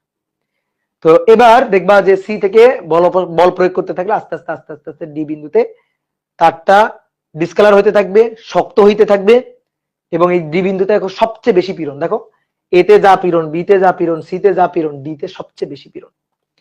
এই ডি বিন্দুকে বলা হচ্ছে আলটিমেট স্ট্রেট পয়েন্ট, মানে এইখানে আলটিমেট সবচেয়ে বেশি স্ট্রেস প্রযুক্ত হয়েছে, সেই কারণে বলা হচ্ছে straight point, ultimate straight point. কি ক্লিয়ার? তুমি যদি রডটাকে এই মুহূর্তে ধরো, সি থেকে ডিতে যখন নিয়ে গেছো, এই অবস্থায় সি থেকে ডিতে নেওয়া যাওয়ার পরে রডটাকে যখন ধরবা দেখবা রডটা উত্তপ্ত হয়ে গেছে, গরম হয়ে গেছে। টেনে লম্বা করতে গেলে দেখবা অনেক সময় দেখবা যে মনে করো এরকম কোন রড টড টানতে টানতে টানতে টানতে টানতে টানতে ছিঁড়ে যাও, যেখানে ছিঁড়ে গেছে ওই জায়গাটা ধরবা, যেখান থেকে ভেঙে গেছে ওই জায়গাটা ধরবা, দেখবা উত্তপ্ত হয়ে গেছে। এটা তুমি নিজেও এক্সপেরিমেন্ট করতে পারো। একটা ছোট্ট চিকন তার নিবা, যে তার দিয়ে যে এরকম তার পেঁচে পেঁচে পেঁচে পেঁচে স্প্রিং তৈরি করি না আমরা, ওরকম তার নিবা। একটা তারকে যখন তুমি ভাঙতে যাবা, কোনো জায়গা থেকে যখন ভাঙতে যাবা, এরকম ভাবে অনেকবার নাড়াচাড়া করে ভাঙো না, যেখানে দেখে ভাঙতে যাবা দেখবো ওই জায়গাটা গরম হয়ে গেছে। কি ক্লিয়ার? তাহলে এই যে গরম কেন হয়ে যাচ্ছে, হ্যাঁ এই যে একজন বলছে ভাই এটা কেন হয়, গরম কেন হয়ে যাচ্ছে, তুমি এটা টেনে লম্বা করতেছো না, তাহলে টেনে লম্বা করতে গেলে তোমার কাজ হবে না, ওই কাজটাই তখন তাপ শক্তিতে রূপান্তরিত হচ্ছে, কৃত কাজটাই। আমরা তারের প্রসারণে কৃত কাজ বের করছি না, সেই কৃত কাজটাই তখন তাপ শক্তিতে কনভার্ট হচ্ছে, হিট এনার্জিতে কনভার্ট হচ্ছে। তাহলে এবার এই ডি বিন্দু হচ্ছে আলটিমেট স্টেট পয়েন্ট। এবার দেখো স্থিতিস্থাপক ধর্ম কিন্তু বিনষ্ট হয়ে গেছে এই যে বি বিন্দুর পর থেকে, বি বিন্দুর পর থেকে কিন্তু আর স্থিতিস্থাপক ধর্ম নেই। বি বিন্দুর পর থেকে এই যে অঞ্চলটা, এই অঞ্চলটাকে বলা হয় প্লাস্টিক রিজিয়ন। মানে আগে ছিল বি বিন্দু পর্যন্ত ছিল ইলাস্টিক রিজিয়ন, এবার এটা হচ্ছে প্লাস্টিক রিজিয়ন, নমনীয় প্লাস্টিক রিজিয়ন। এটা বি বিন্দুর পর থেকে প্লাস্টিক রিজিয়ন। এবার ডি বিন্দুতে কি ছিঁড়ে গেছে? না, ডি বিন্দুতে ছিঁড়ে যায়নি, ডি বিন্দুতে সবচেয়ে বেশি পীড়ন প্রযুক্ত হয়েছে। এবার তুমি তো বলছো যে ছিঁড়ে না যাওয়া পর্যন্ত বল দিতে থাকবা, তাহলে দাও, দিয়ে যাও, বল দিয়ে যাও, পীড়ন প্রযুক্ত করে যাও। এবার তারপরে দেখতে পাবা কি আস্তে আস্তে পীড়ন এবার কমতেছে ডি বিন্দুর পর থেকে। ডি বিন্দুতে সবচেয়ে বেশি পীড়ন, তাহলে সবচেয়ে বেশি পীড়ন হলে কি আর বাড়বে, পীড়ন বাড়বে না, তাহলে পীড়ন এবার কমবে, কমতে কমতে কমতে কমতে এরকম একটা পয়েন্টে আসছে।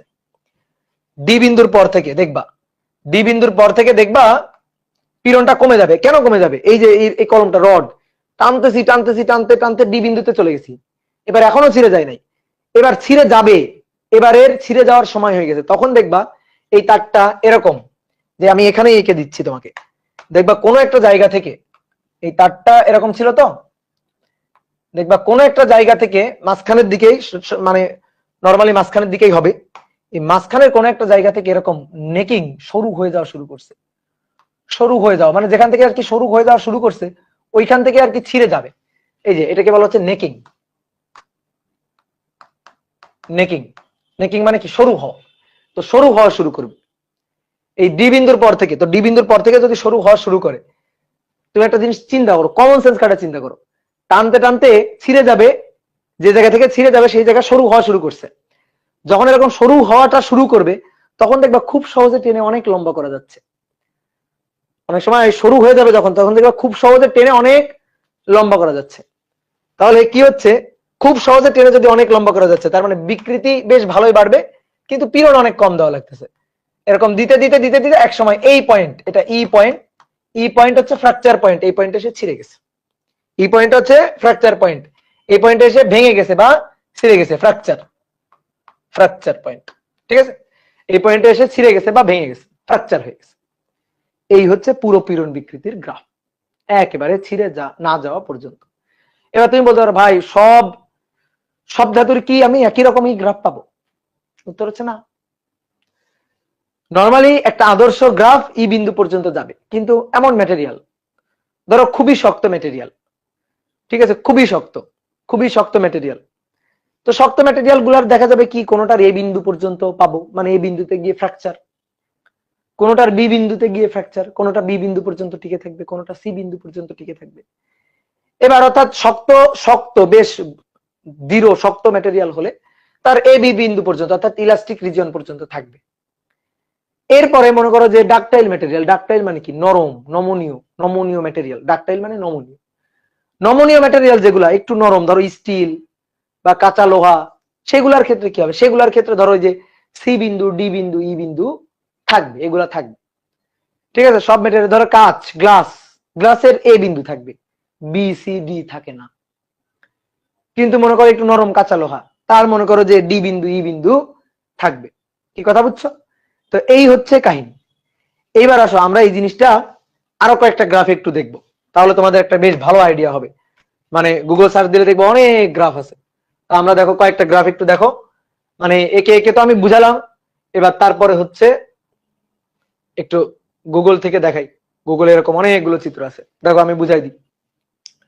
একটু আইএসও কমাইতে পারলে ভালো হইতো, তাহলে পরিষ্কার দেখা যেত। দাঁড়া আমি একটু ক্যামেরার আইএসওটা কমাই।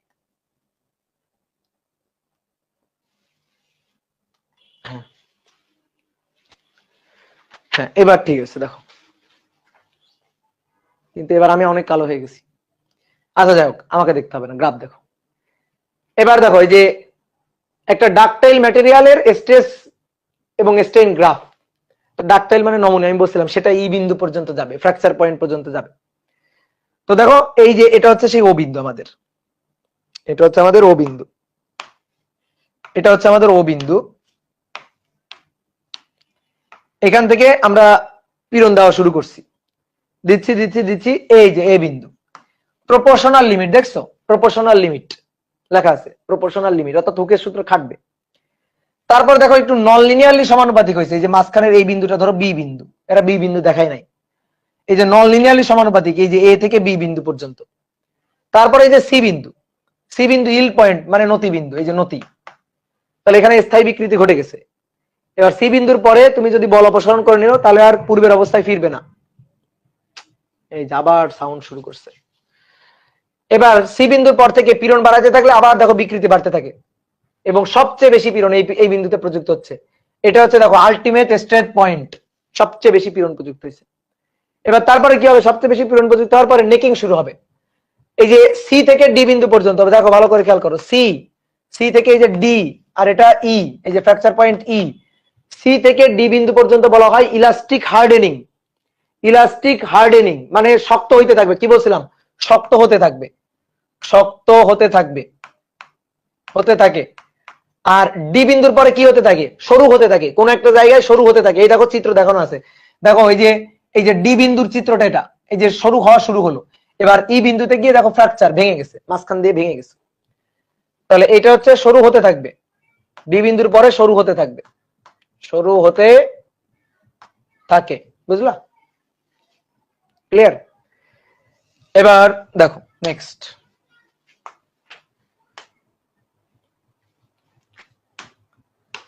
দেখো এই একই টাইপেরই গ্রাফ, একই জিনিস,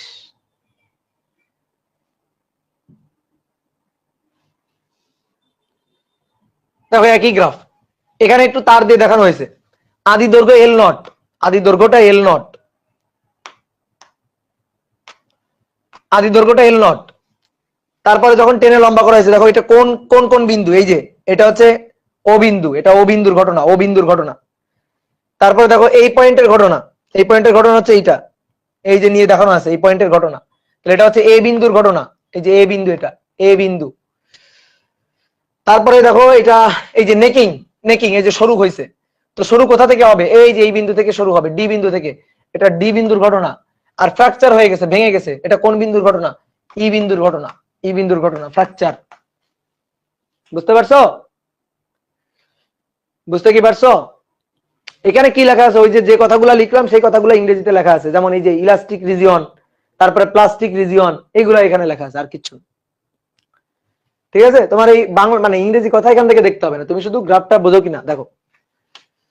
ঠিক আছে, আর হুকের সূত্র কোন পর্যন্ত খাটবে, এই দেখো এই যে এখানে একটু কালার করে দেখানো আছে, হুকের সূত্র খাটবে লিনিয়ারলি প্রপোর্শনাল যতটুকু, সেইখানে হুকের সূত্র খাটবে। মানে আমরা এই যাবৎকালে যত ম্যাথ করছি সব কিন্তু ও থেকে এর মধ্যে, মানে আমরা এই অধ্যায়ের ম্যাথ করছি ও থেকে এর মধ্যে, এই যে ও থেকে এর মধ্যে হুকের সূত্র, এই অংশের জন্য হুকের সূত্র খাটবে। এই যে হলুদ অংশ দেখো মার্ক করে দেওয়া আছে, এর বাইরে কিন্তু হুকের সূত্র খাটবে না, বি সি ডি ই পয়েন্টে হুকের সূত্র খাটবে না। ঠিক আছে, তাহলে হুকের সূত্র খাটবে ও থেকে এ তে। এবার আমি যা বললাম তা সত্যি কিনা সেটা আমরা দেখব। তাহলে আমরা কিভাবে দেখবো, একটা ভিডিও দেখব, এই যে যে ঘটনা আমরা এখানে দেখলাম সেটা সত্যি কিনা, তো আমরা তার একটা ভিডিও দেখব, বুঝলা? তো চলো দেখি তোমাদের যেটা বললাম যে কি এক্সপেরিমেন্ট করা হয়। তবে ভিডিওটা দেখাইতে গিয়ে কপিরাইট যদি দেয় তাহলে তো বিপদ,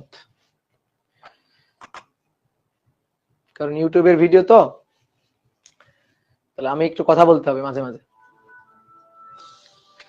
দেখো টেনসাইল টেস্ট, সাউন্ডটা অফ করে দিই।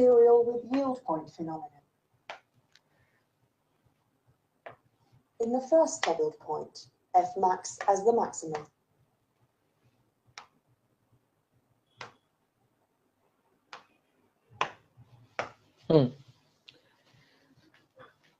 ও আচ্ছা, আমি তো একেবারে মাঝখান দিয়ে চলে গেছি।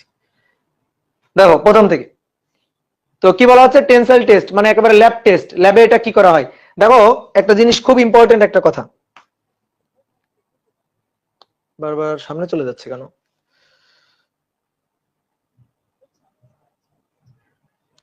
দেখো বলা হচ্ছে material with yield point phenomena, মানে সব ম্যাটেরিয়ালের জন্য ইল্ড পয়েন্ট অর্থাৎ সি বিন্দু থাকে না, কোন ম্যাটেরিয়ালের জন্য হয়তো থাকে, কোন ম্যাটেরিয়ালের জন্য থাকে না। তো আমরা যেটা একটু আগে আঁকছি সেটা হচ্ছে সব ম্যাটেরিয়ালের জন্য, আমরা যেটা আঁকছি সেটা হচ্ছে মোটামুটি একটা আদর্শ ম্যাটেরিয়ালের জন্য, মানে সব বিন্দু দেখাই আর কি।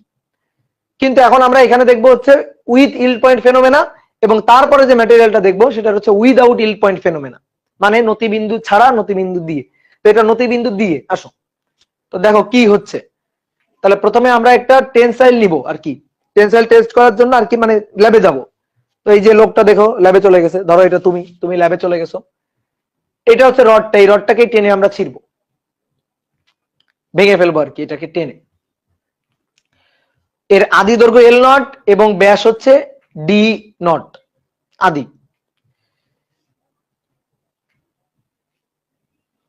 দেখা যাচ্ছে ক্লিয়ার, বলো? এবার দেখো এই হচ্ছে সেই যন্ত্রটা, দেখছো এই হচ্ছে সেই যন্ত্রটা, দেখো যেটা এই যে মুভ করতে পারে, উপরে উঠতে পারে, নিচে নামতে পারে, এটা হচ্ছে সেই যন্ত্রটা। এর সাথে দেখো কম্পিউটার সবকিছু এই যে সিমুলেশন করা আছে, বেশ ভালো একটা উন্নত ল্যাবে যাইতে হবে এটা করার জন্য।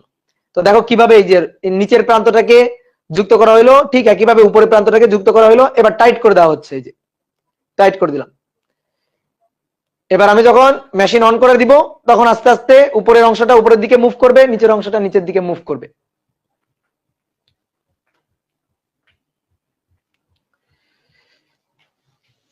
আমি একটু মাঝে মাঝে আসি, না হলে কপিরাইট দিবে, বুঝলা?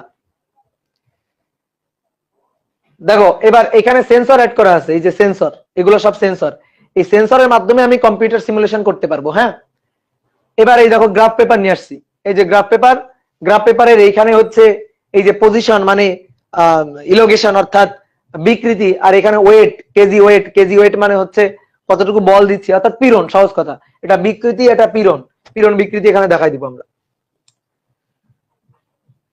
তো দেখো অলরেডি কিন্তু বল দেওয়া শুরু হয়ে গেছে, এই যে এখানে অলরেডি কিন্তু চলতেছে, দেখো এখানে পয়েন্ট গুলা চেঞ্জ হচ্ছে, মানগুলা কিন্তু চেঞ্জ হচ্ছে। তাহলে এটা ফোর্স, মানে এখানে ফোর্স আর ইলোগেশন দেখানো হয়েছে। তো ফোর্স ডিভাইডেড বাই এ মানে পীড়ন, আর ইলোগেশন ডেল এল ডিভাইডেড বাই আদি এল, আদি দৈর্ঘ্য, সেটা হচ্ছে বিকৃতি। এবার দেখো একটা লাল কালি দিয়ে একটা গ্রাফ দেখতে পাচ্ছ কিনা, দেখো মূল বিন্দুগামী সরল রেখা চলতেছে, কিন্তু শুরু হয়ে গেছে। কিন্তু দেখো মূল বিন্দুগামী সরল রেখা পাওয়া যাচ্ছে, ও থেকে এর দিকে যাচ্ছে, ও থেকে এর দিকে, ও থেকে এর দিকে যাচ্ছে।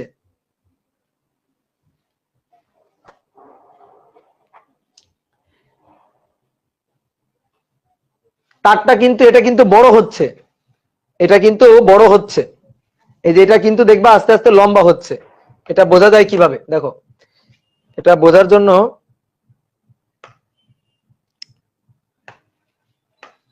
দেখো আমি একটু দাগ দিয়ে রাখি, তাহলে এখানে তুমি বুঝতে পারবা।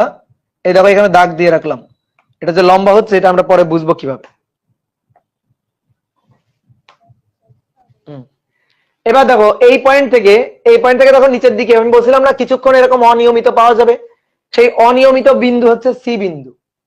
এটার অনেকে বলতে ভাই এটার কি বি বিন্দু নেই, নেই এটার বি বিন্দু নেই, এটার সি বিন্দু আছে, বি নেই। বি থাকতে হবে, আমি তো বললাম না সব সব ম্যাটেরিয়ালে সব পয়েন্ট থাকতে হবে এমন কোনো কথা নেই। তো এই যে অনিয়মিত হচ্ছে এটা হচ্ছে সি বিন্দু। এইবার দেখো খুব ভালো করে দেখো, এই যে সি বিন্দু, সি বিন্দু যে বিন্দুর পর থেকে আবার পীড়ন বিকৃতি বাড়তে থাকে, আবার দেখো যে বিন্দুর পর থেকে এই যে এটা হচ্ছে সেই সি বিন্দু, ইল্ড পয়েন্ট, নতি বিন্দু। অনেক কথা ভাই গ্রাফটা এভাবে ছোট হচ্ছে কিভাবে, আমি এবার এক্স অক্ষ বরাবর চেপে দিচ্ছি আর কি। তাহলে দেখো পীড়ন বাড়ার সাথে সাথে বিকৃতি আবার বাড়তেছে, বাড়তে বাড়তে কোন বিন্দুর দিকে যাচ্ছে, ডি বিন্দুর দিকে যাচ্ছে। তাহলে ও এটা, এ এটা, সি এটা, এই যে এটা সি, এই বিন্দুটা সি বিন্দু, সি বিন্দুর পরে যাচ্ছে এবার ডি বিন্দুর দিকে।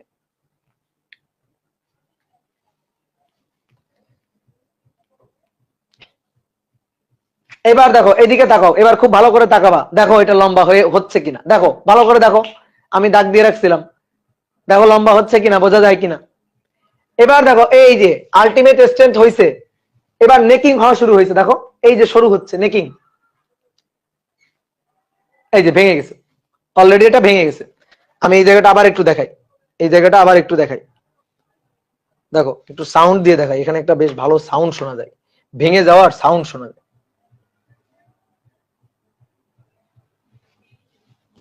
As soon as the maximum is reached, a neck begins to form at one point of the test piece. All further plastic deformation now only takes place at the neck, and eventually the test piece fractures there. দেখো এই জায়গাটাতে চিকন হওয়া শুরু হচ্ছে, ভেঙে যে যাবে সেটা সাউন্ড দিয়ে বোঝা যাবে। এই যে ভেঙে গেছে, দেখো একটা সাউন্ড হয়েছে, টের পাইছো? ভেঙে যাওয়ার একটা সাউন্ড টের পাইছো? হ্যাঁ, এটা ভেঙে গেছে। তাহলে গ্রাফ দেখো, এই যে ও বিন্দু, এ বিন্দু, সি বিন্দু, ডি বিন্দু, এই যে ডি বিন্দু, ই বিন্দু, ফ্র্যাকচার পয়েন্ট, বুঝলা? FEL is defined as the force at the lower yield point, Fmax as the maximum force. ওকে, এবার নেক্সট আমরা দেখবো আরেকটা ম্যাটেরিয়াল দেখবো। আচ্ছা ভেঙে যাওয়ার পরে কি ঘটনা ঘটতেছে দেখো, সেটাও তোমার দেখাবে। এগুলা সব ওদের হিসাবে, এত কথা আমরা বুঝবো না, এগুলা যখন ইঞ্জিনিয়ারিং পড়বা তখন তুমি বুঝবা। এবার দেখো এটাকে খুলে নিয়ে আসা হয়েছে, দেখো খুলে নিয়ে আসা হয়েছে, এটা খুলে নিয়ে আসার পরে, আর এটা আগেরটা। এই ভিডিওটা তুমি হচ্ছে খুব ভালো করে দেখবা, দেখবে দেখো এটা যতটা চকচক করতেছে, চকচক করতেছে, এটা কিন্তু অতটা চকচক করতেছে না। দেখো আমি বলছিলাম যে ডিসকালার হয়ে যাবে, স্বাভাবিক, টেনে লম্বা করে ছিঁড়ে ফেলছে, ওর উপরে দিয়ে অনেক পীড়ন গেছে, তো পীড়ন গেলে ছিঁড়ে যাবে না, তো পীড়ন গেলে তো ছিঁড়বেই।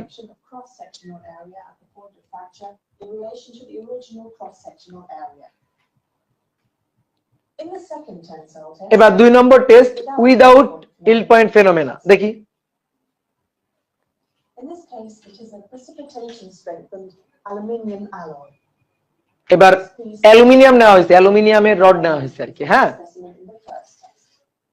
It is cylindrical, with an original diameter of 10 millimeters and an original gauge length of 100 millimeters.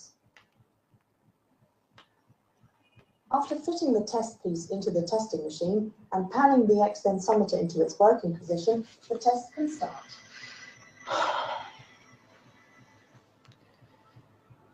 Colour change হয় কেন? ফ্যাকাশে হয়ে যায় না, টেনে লম্বা করতেছে, ওর উপর দিয়ে অনেক পীড়ন যাইতেছে। তুমি দেখবো অনেক স্ট্রেসে থাকলে, তুমি বলো, মনে করো এই যে সাপোজ আমি যখন টানা ক্লাস নি, সকাল থেকে সন্ধ্যা পর্যন্ত টানা ক্লাস নি, তখন আমার মনে করো যে অবস্থা যেমনটা হয়, তার মানে কি অনেক স্ট্রেস গেলে যা হয় আর কি। তো ম্যাটেরিয়ালের উপর দিয়ে যদি অনেক স্ট্রেস যায়, তাহলে ম্যাটেরিয়ালের অবস্থা তো একটু কালার তো চেঞ্জ হবে, চকচক কালার থাকবে না। দেখো আবার এরকম পীড়ন বিকৃতি পরস্পর সমানুপাতিক হলো, এই যে এটা এ বিন্দু, তারপরে এ থেকে বি হয়ে দেখো সি বিন্দু আর নাই। এবার এখানে খুব ভালো করে খেয়াল করো, দেখো সি বিন্দু আর তৈরি হয়নি, মানে নতি বিন্দু একটু অনিয়মিত হয়ে আবার যে বাড়তেছে তা না, সরাসরি ও থেকে এ হয়ে বি হয়ে ডি এর দিকে চলে যাচ্ছে, ডি এর দিকে চলে যাচ্ছে।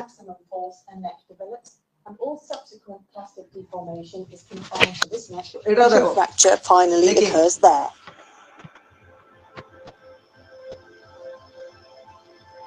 এই যে ভেঙে গেছে, এটা লেকিন এটা অত ভালো বোঝাই যায় না, দেখো ভেঙে গেছে।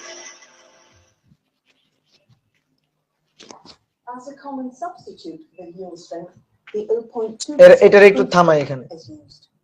থামো It থামো। is the stress that causes 0.2% of plastic deformation in the material. And this is the way to calculate it. First of all, the elongation that corresponds to 0.2% of strain has to be computed. এটা B বিন্দু, of 100 millimeters, the result এই যেটা D বিন্দু, in the fourth আর এটা ই elongation বিন্দু। diagram, a straight line parallel to the elastic line is drawn through the offset point of 0.2 millimeters of elongation. C নাই, The force at the intersection point of the offset line with the force elongation diagram is designated as FP 0.2. বুঝলা? This is the force that causes a plastic strain of 0.2%. The 0.2% proof strength RP 0.2 is equal to FP 0.2 divided by the original cross-sectional area S0. Tensile strength, percentage elongation after fracture, and percentage reduction of area are calculated in the same way as in the first test.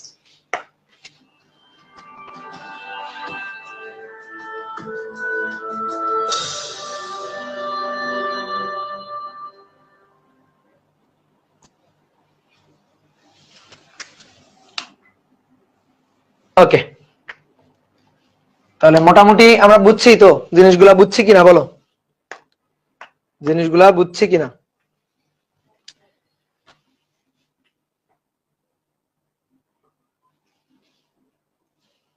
Hang করতেছে হঠাৎ করে, কি হলো? হ্যাঁ ঠিক আছে। এবার তোমাকে আরেকটা জিনিস একটু দেখাই, ছোট্ট জিনিস, লাস্ট জিনিস, সেটা হচ্ছে এই যে এই চিত্রটা একটু দেখো। দেখো এখানে কয়েকটা গ্রাফ দেওয়া আছে, তো তুমি একবার একটু দেখো, তারপর আমি বলছি। তুমি দেখো একবার একটু ভালো করে দেখো, পড়ো কি কি দেওয়া আছে, পড়ো, পড়লে নিজেই বুঝে যাবা ঘটনাটা কি। পড়ো। পীড়ন বিকৃতি, স্ট্রেইন বিকৃতি, স্ট্রেস পীড়ন, পীড়ন বিকৃতি। তো এটা হচ্ছে বিভিন্ন ধরনের ম্যাটেরিয়ালের জন্য, বিভিন্ন ধরনের ম্যাটেরিয়ালের জন্য, পদার্থের জন্য, বিভিন্ন ধরনের জন্য।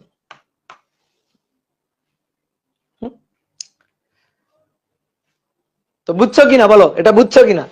ভাই আপনি বুঝানি তো নাই, বুঝবো কেমন?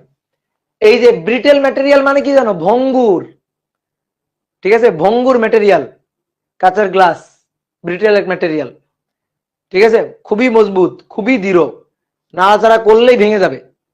তো সেই ম্যাটেরিয়াল একেবারে মানে সামান্য একটু, দেখো এই জিনিসটা ভালো করে বোঝো কিনা, দেখো দেখো এদিকে দেখো, সামান্য একটু বিকৃতি ঘটাইতে, দেখো সামান্য একটু বিকৃতি, বেঁকে গেল রে, সামান্য একটু বিকৃতি ঘটাইতে, দেখো সামান্য একটু বিকৃতি ঘটাইতে কি বিশাল পীড়ন প্রযুক্ত করা লাগছে। সামান্য একটু বিকৃতি ঘটাইতে কি বিশাল পীড়ন প্রযুক্ত করা লাগছে। দেখো এই যে এই পয়েন্ট হচ্ছে পীড়ন, এই যে পীড়নের মান, আর এই যে হচ্ছে বিকৃতির মান। সামান্য একটু বিকৃতির জন্য কি বিশাল পীড়ন প্রযুক্ত করা লাগছে। তাহলে এইটা হচ্ছে সবচেয়ে বেশি স্থিতিস্থাপক, ব্রিটেল ম্যাটেরিয়াল, ভঙ্গুর ম্যাটেরিয়াল। এবার তারপরে আসে একটু স্ট্রং ম্যাটেরিয়াল। ধরো একটু স্ট্রং ম্যাটেরিয়াল স্টিল, স্টিলের ক্ষেত্রে ও থেকে এ, এটা এ, তারপর এই যে বি বিন্দুতে গিয়ে ফ্র্যাকচার, সামনে আর নেই, বি বিন্দুতে ভেঙে গেছে, বি বিন্দুতে ইন্তেকাল করছে। এবার ডাকটাইল ম্যাটেরিয়াল, নমনীয় বস্তু। তো নমনীয় বস্তু সহজ হিসাব, নমনীয় বস্তুর প্লাস্টিক রিজিয়নটা থাকবে প্লাস্টিক রিজিয়ন, নমনীয় বস্তু। তাহলে প্রথমে সে ইলাস্টিক ধর্ম শো করবে, এই যে ইলাস্টিক ধর্ম শো করবে, তারপরে নতি বিন্দু তৈরি হবে, তারপরে সে প্লাস্টিক রিজিয়ন নিয়ে থাকবে। তাহলে এর প্লাস্টিক রিজিয়ন থাকবে, নমনীয় বস্তু। বুঝতে পারলা? নমনীয় বস্তু তার প্লাস্টিক রিজিয়ন থাকবে। এবার আসো, এটা হচ্ছে একেবারে পিওর প্লাস্টিক, একটা প্লাস্টিক ম্যাটেরিয়াল, ঠিক আছে, একেবারে প্লাস্টিক ম্যাটেরিয়াল, একেবারে নমনীয় বস্তু। তাহলে নমনীয় বস্তু যে প্লাস্টিক ম্যাটেরিয়াল তার ইলাস্টিক রিজিয়ন ছোট, খুবই কম। যে প্লাস্টিক ম্যাটেরিয়াল তার ইলাস্টিক রিজিয়ন ছোট, খুবই কম। এই দেখো ইলাস্টিক রিজিয়ন খুবই ছোট, তারপরে একবারে এই যে প্লাস্টিক রিজিয়নের দিকে চলে গেছে। যে প্লাস্টিক ম্যাটেরিয়াল তার ইলাস্টিক রিজিয়ন খুবই কম, আর যে ইলাস্টিক ম্যাটেরিয়াল ধরো এ আর বি, এই ইলাস্টিক ম্যাটেরিয়ালের প্লাস্টিক ম্যাটেরিয়াল রিজিয়ন নাই। বুঝলা ব্যাপারটা এরকম আর কি, ঠিক আছে, কথা কি বুঝছো? এই হচ্ছে ঘটনা। তাহলে বিভিন্ন ধরনের ম্যাটেরিয়ালের জন্য পীড়ন বিকৃতির গ্রাফ এটা। তো অনেক সময় আসে একটা গ্রাফ দিয়ে বলে এটা কোন ধরনের ম্যাটেরিয়াল আর কি। ডাকটাইল মানে নমনীয়, ঠিক আছে, অনেক বলতে ভাই বাংলা কি নমনীয়, ঠিক আছে। স্ট্রং ম্যাটেরিয়াল তো মানে বুঝছো শক্ত মজবুত ম্যাটেরিয়াল।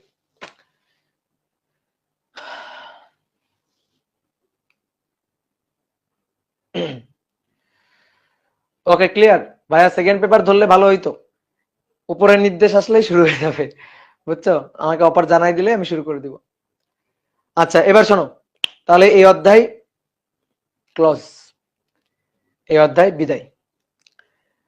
তাহলে এবার প্রবলেম গুলা করবা, তারপরে যদি কোনো প্রবলেমে ডাউট থাকে ডিসকাশন গ্রুপে দিবা, আমার চোখে পড়লো আমি অবশ্যই সলভ করে দিব, ঠিক আছে। আজকে আনমিউট করিয়েন, আজকে আনমিউট করবো বলো, আজকে আনমিউট করিয়েন বলতেছো, আচ্ছা নাও আনমিউট করে দিচ্ছি। কিন্তু সবাই একসাথে চিল্লাপাল্লা শুরু করলে কারো কথাই তো শুনি না।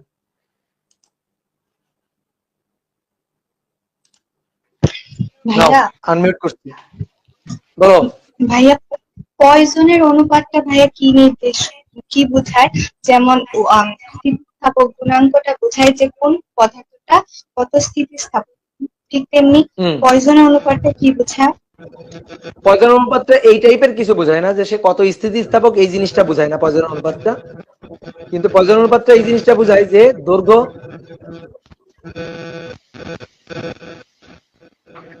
নয়েজ আসতেছে, পয়জন অনুপাতটা এই জিনিসটা বোঝায় যে কোন ধাতুর, ধরো কোন একটা রড, তার দৈর্ঘ্য বিকৃতির তুলনায় পার্শ্ব বিকৃতি কি হারে হ্রাস পাবে, কি হারে পরিবর্তিত হবে, এই জিনিসটা বোঝায়। যার অনুপাতটা বেশি তাহলে বেশি হ্রাস পাবে, যার অনুপাতটা কম সেটা কম হ্রাস পাবে, এটা বোঝায়, বুঝছো? ভাইয়া আরেকটা কোশ্চেন ছিল যে ভাইয়া পয়জনের অনুপাতটাকে আমি ভাবছিলাম যে এরকম যে আয়তনটা কনস্ট্যান্ট রাখার জন্য মানে ব্যাসার্ধটা হ্রাস পায়, কিন্তু ওই একটা ম্যাথ ছিল। না এখানে শোনো আমি বলি, এখানে আয়তনটা কনস্ট্যান্ট এই জিনিস চলবে না, এখানে আয়তনটা কনস্ট্যান্ট এটা হবে না, ঠিক আছে, এই জিনিসটা ভাববা না, এটা কিন্তু ভুল। কেন এমন হয় ভাইয়া যে আয়তন কনস্ট্যান্ট রাখার জন্য তো হ্রাস হওয়া উচিত ছিল না? না এটা হলে তো একেবারে ইকুয়ালি হয়ে যাইত। এই যে যেমন আয়তন ভি সমান ভি, ধরো একটা সিলিন্ডার আকৃতি তার, সিলিন্ডার আকৃতি তারের আয়তন কি? এ ইনটু এই যে AL1 তারপরে AL2, বুঝছো, A2L2। তাহলে সম্পর্কটা কেমন হইতো? A = pi R1² L2 L1 R pi R2 square L2, পাই পাই কাটাকাটি, সম্পর্কটা এরকম হয়ে যেত, একটা ফিক্স সম্পর্ক তুমি পাইতা, আজীবন একটা ফিক্স। তাহলে এই অনুযায়ী তুমি যদি চিন্তা করো তাহলে তো সব বস্তুরই মানে সূত্র একই রকম হয়ে যাবে, মানে অনুপাত একই রকম চলে আসবে। হ্যাঁ, অনুপাত একই রকম চলে আসবে না, বলো তো? আর হচ্ছে ভাইয়া বই একটা জিনিস দেওয়া আছে যে পয়জনের অনুপাত দৈর্ঘ্য স্থিতিস্থাপক গুণাঙ্ক আর হচ্ছে আয়তন স্থিতিস্থাপক গুণাঙ্ক, এগুলো সম্পর্কটা তো ভাইয়া লাগবে না? আচ্ছা, হ্যাঁ এটা আমি লিখে দিই নাই, আচ্ছা আমি লিখে দিচ্ছি তাহলে। শোনো, 4টা সূত্র আছে, এই 4টা সূত্র প্রমাণ টমান লাগবে না, শুধু 4টা সূত্র মুখস্থ করে নিবা। এই 4টা সূত্র মুখস্থ করে নিবা। কয়টি সূত্র? 4টি সূত্র। তো সম্পর্ক এক, ধরো একটু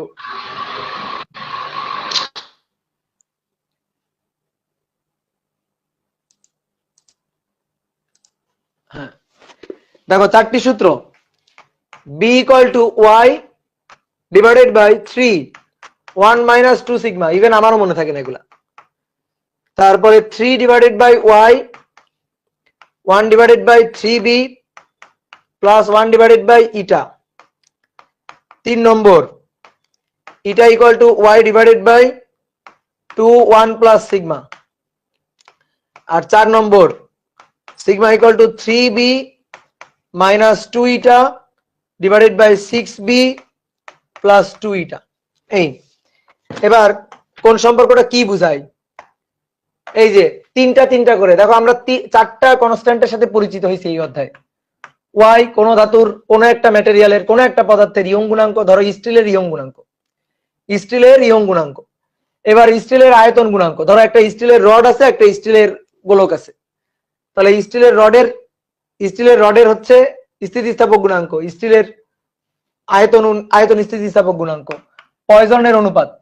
তারপরে আরেকটা জিনিস কি, আরেকটা হচ্ছে দৃঢ়তার গুণাঙ্ক। এইটা এদের মধ্যে সম্পর্ক কেমন হবে? এদের মধ্যে সম্পর্ক নির্ধারণকারী এই 4টা সূত্র। ভাই কোথায় পড়বো এগুলা? কোথায় পড়বা ভবিষ্যতে? যখন তুমি বিশেষ করে ইঞ্জিনিয়ারিং ব্যাকগ্রাউন্ডে পড়বা তখন তুমি হয়তো এগুলা পড়বা, ঠিক আছে? মেকানিক্যাল ব্যাকগ্রাউন্ডে পড়লে, মেকানিক্যাল ইঞ্জিনিয়ারিং ব্যাকগ্রাউন্ডে পড়লে হয়তো এগুলো আলোচনা পড়বা।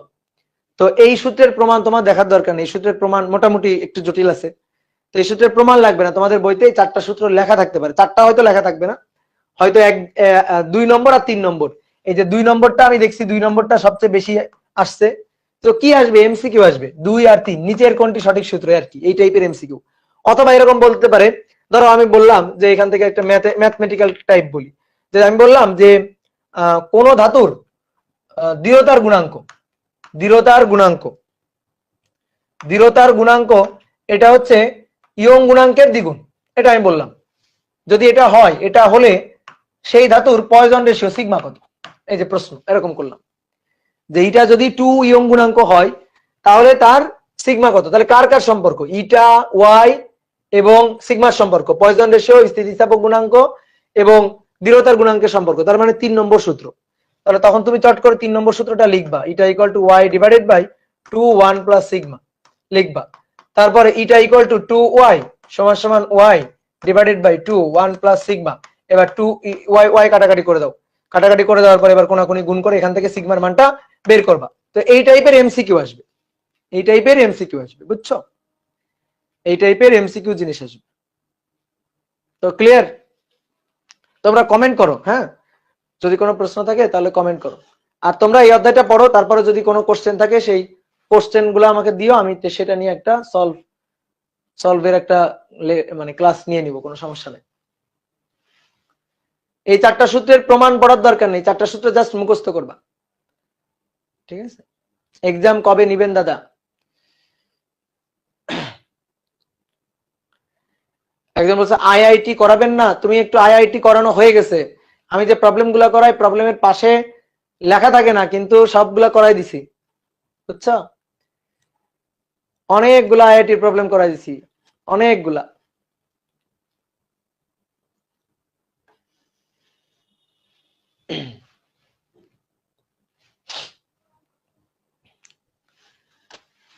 ওকে, দেখি একটু ফেসবুকের বাসিন্দাদের খবর শুনি একটু। তাহলে নেক্সট ক্লাস হবে মেবি আদর্শ গ্যাস, বুঝছো? নেক্সট ক্লাস হবে আদর্শ গ্যাস। ফেসবুকের কমেন্ট দেখেন ভাই, এই যে আসছি, ফেসবুকে আসছি, কেমন আছো তোমরা বলো?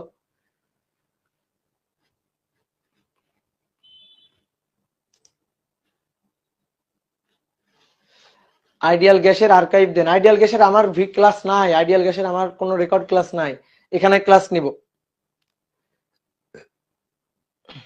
দাদা বই কই পাবো? কোন বই? বই তো বাজারে পাবা, বোর্ড বই বাজারে পাবা।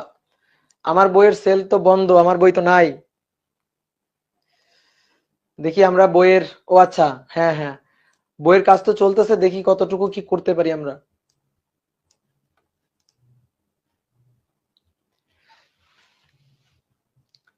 ইয়াসিন আরাফাত, তোমাদের কমেন্ট দেখি তো ভাইয়া, বলো বলো বলো বলো।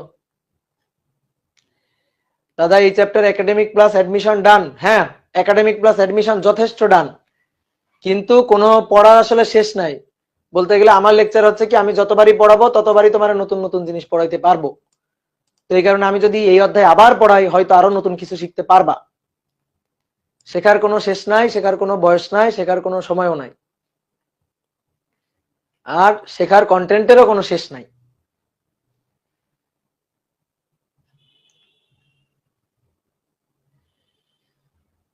ভাই আমাদের চ্যাপ্টার শেষে সিকিউ আর এমসিকিউ এর ক্লাস নিলে ভালো হয়। সিকিউ এর ক্লাস অলরেডি নিয়ে নিছি, এমসিকিউ এর ক্লাস একটা নেওয়া যায়, বুঝলা? এমসিকিউ এর ক্লাস নেওয়া যায়, ধরো পরীক্ষা, এমসিকিউ পরীক্ষা দিবা, পরীক্ষা দেওয়ার পরে সেই পরীক্ষার সলভ ক্লাস নেওয়া যায়। হ্যাঁ, প্র্যাকটিস শিট দিবেন না? প্র্যাকটিস শিট তো ওয়েব অ্যাপে দিয়ে দিছে দেখলাম, প্র্যাকটিস শিট তো ওয়েব অ্যাপে দিয়ে দিছে, একটু ওয়েব অ্যাপে খোঁজ রাখো, প্র্যাকটিস শিট পেয়ে যাবা।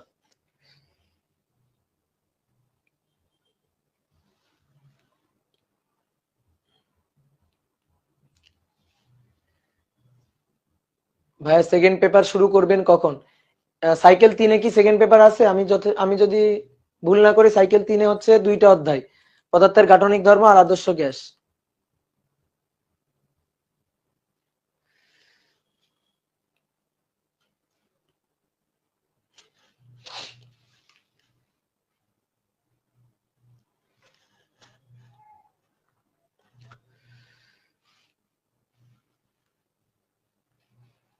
সাইকেল 5-এ সেকেন্ড পার্ট, হ্যাঁ সাইকেল 5-এ সেকেন্ড পার্ট। স্ট্যাটিক ইলেকট্রিসিটির আর্কাইভটা দেন প্লিজ। স্ট্যাটিক ইলেকট্রিসিটি পড়াইতে হবে না তোমাদের? পড়াইতে হবে। ওকে, তাহলে আমরা আজকে যাই। হ্যাঁ, আজকে তাহলে যাই, একটু ক্ষুধা লাগছে, খাওয়া দাওয়া করে আসি। একজন কি লিখতেছে এটা না আমি পড়তে পারছি না। ভাই রাবার আর টারকা জালালাস টপিক, এই কমেন্টটা অনেকবার দেখছি কিন্তু পড়তে পারছি না। টাকলা ভাষায় লিখো না, টাকলা ভাষায় লিখো না। রাবারের তর্কে, বুঝলাম না, বুঝছে না।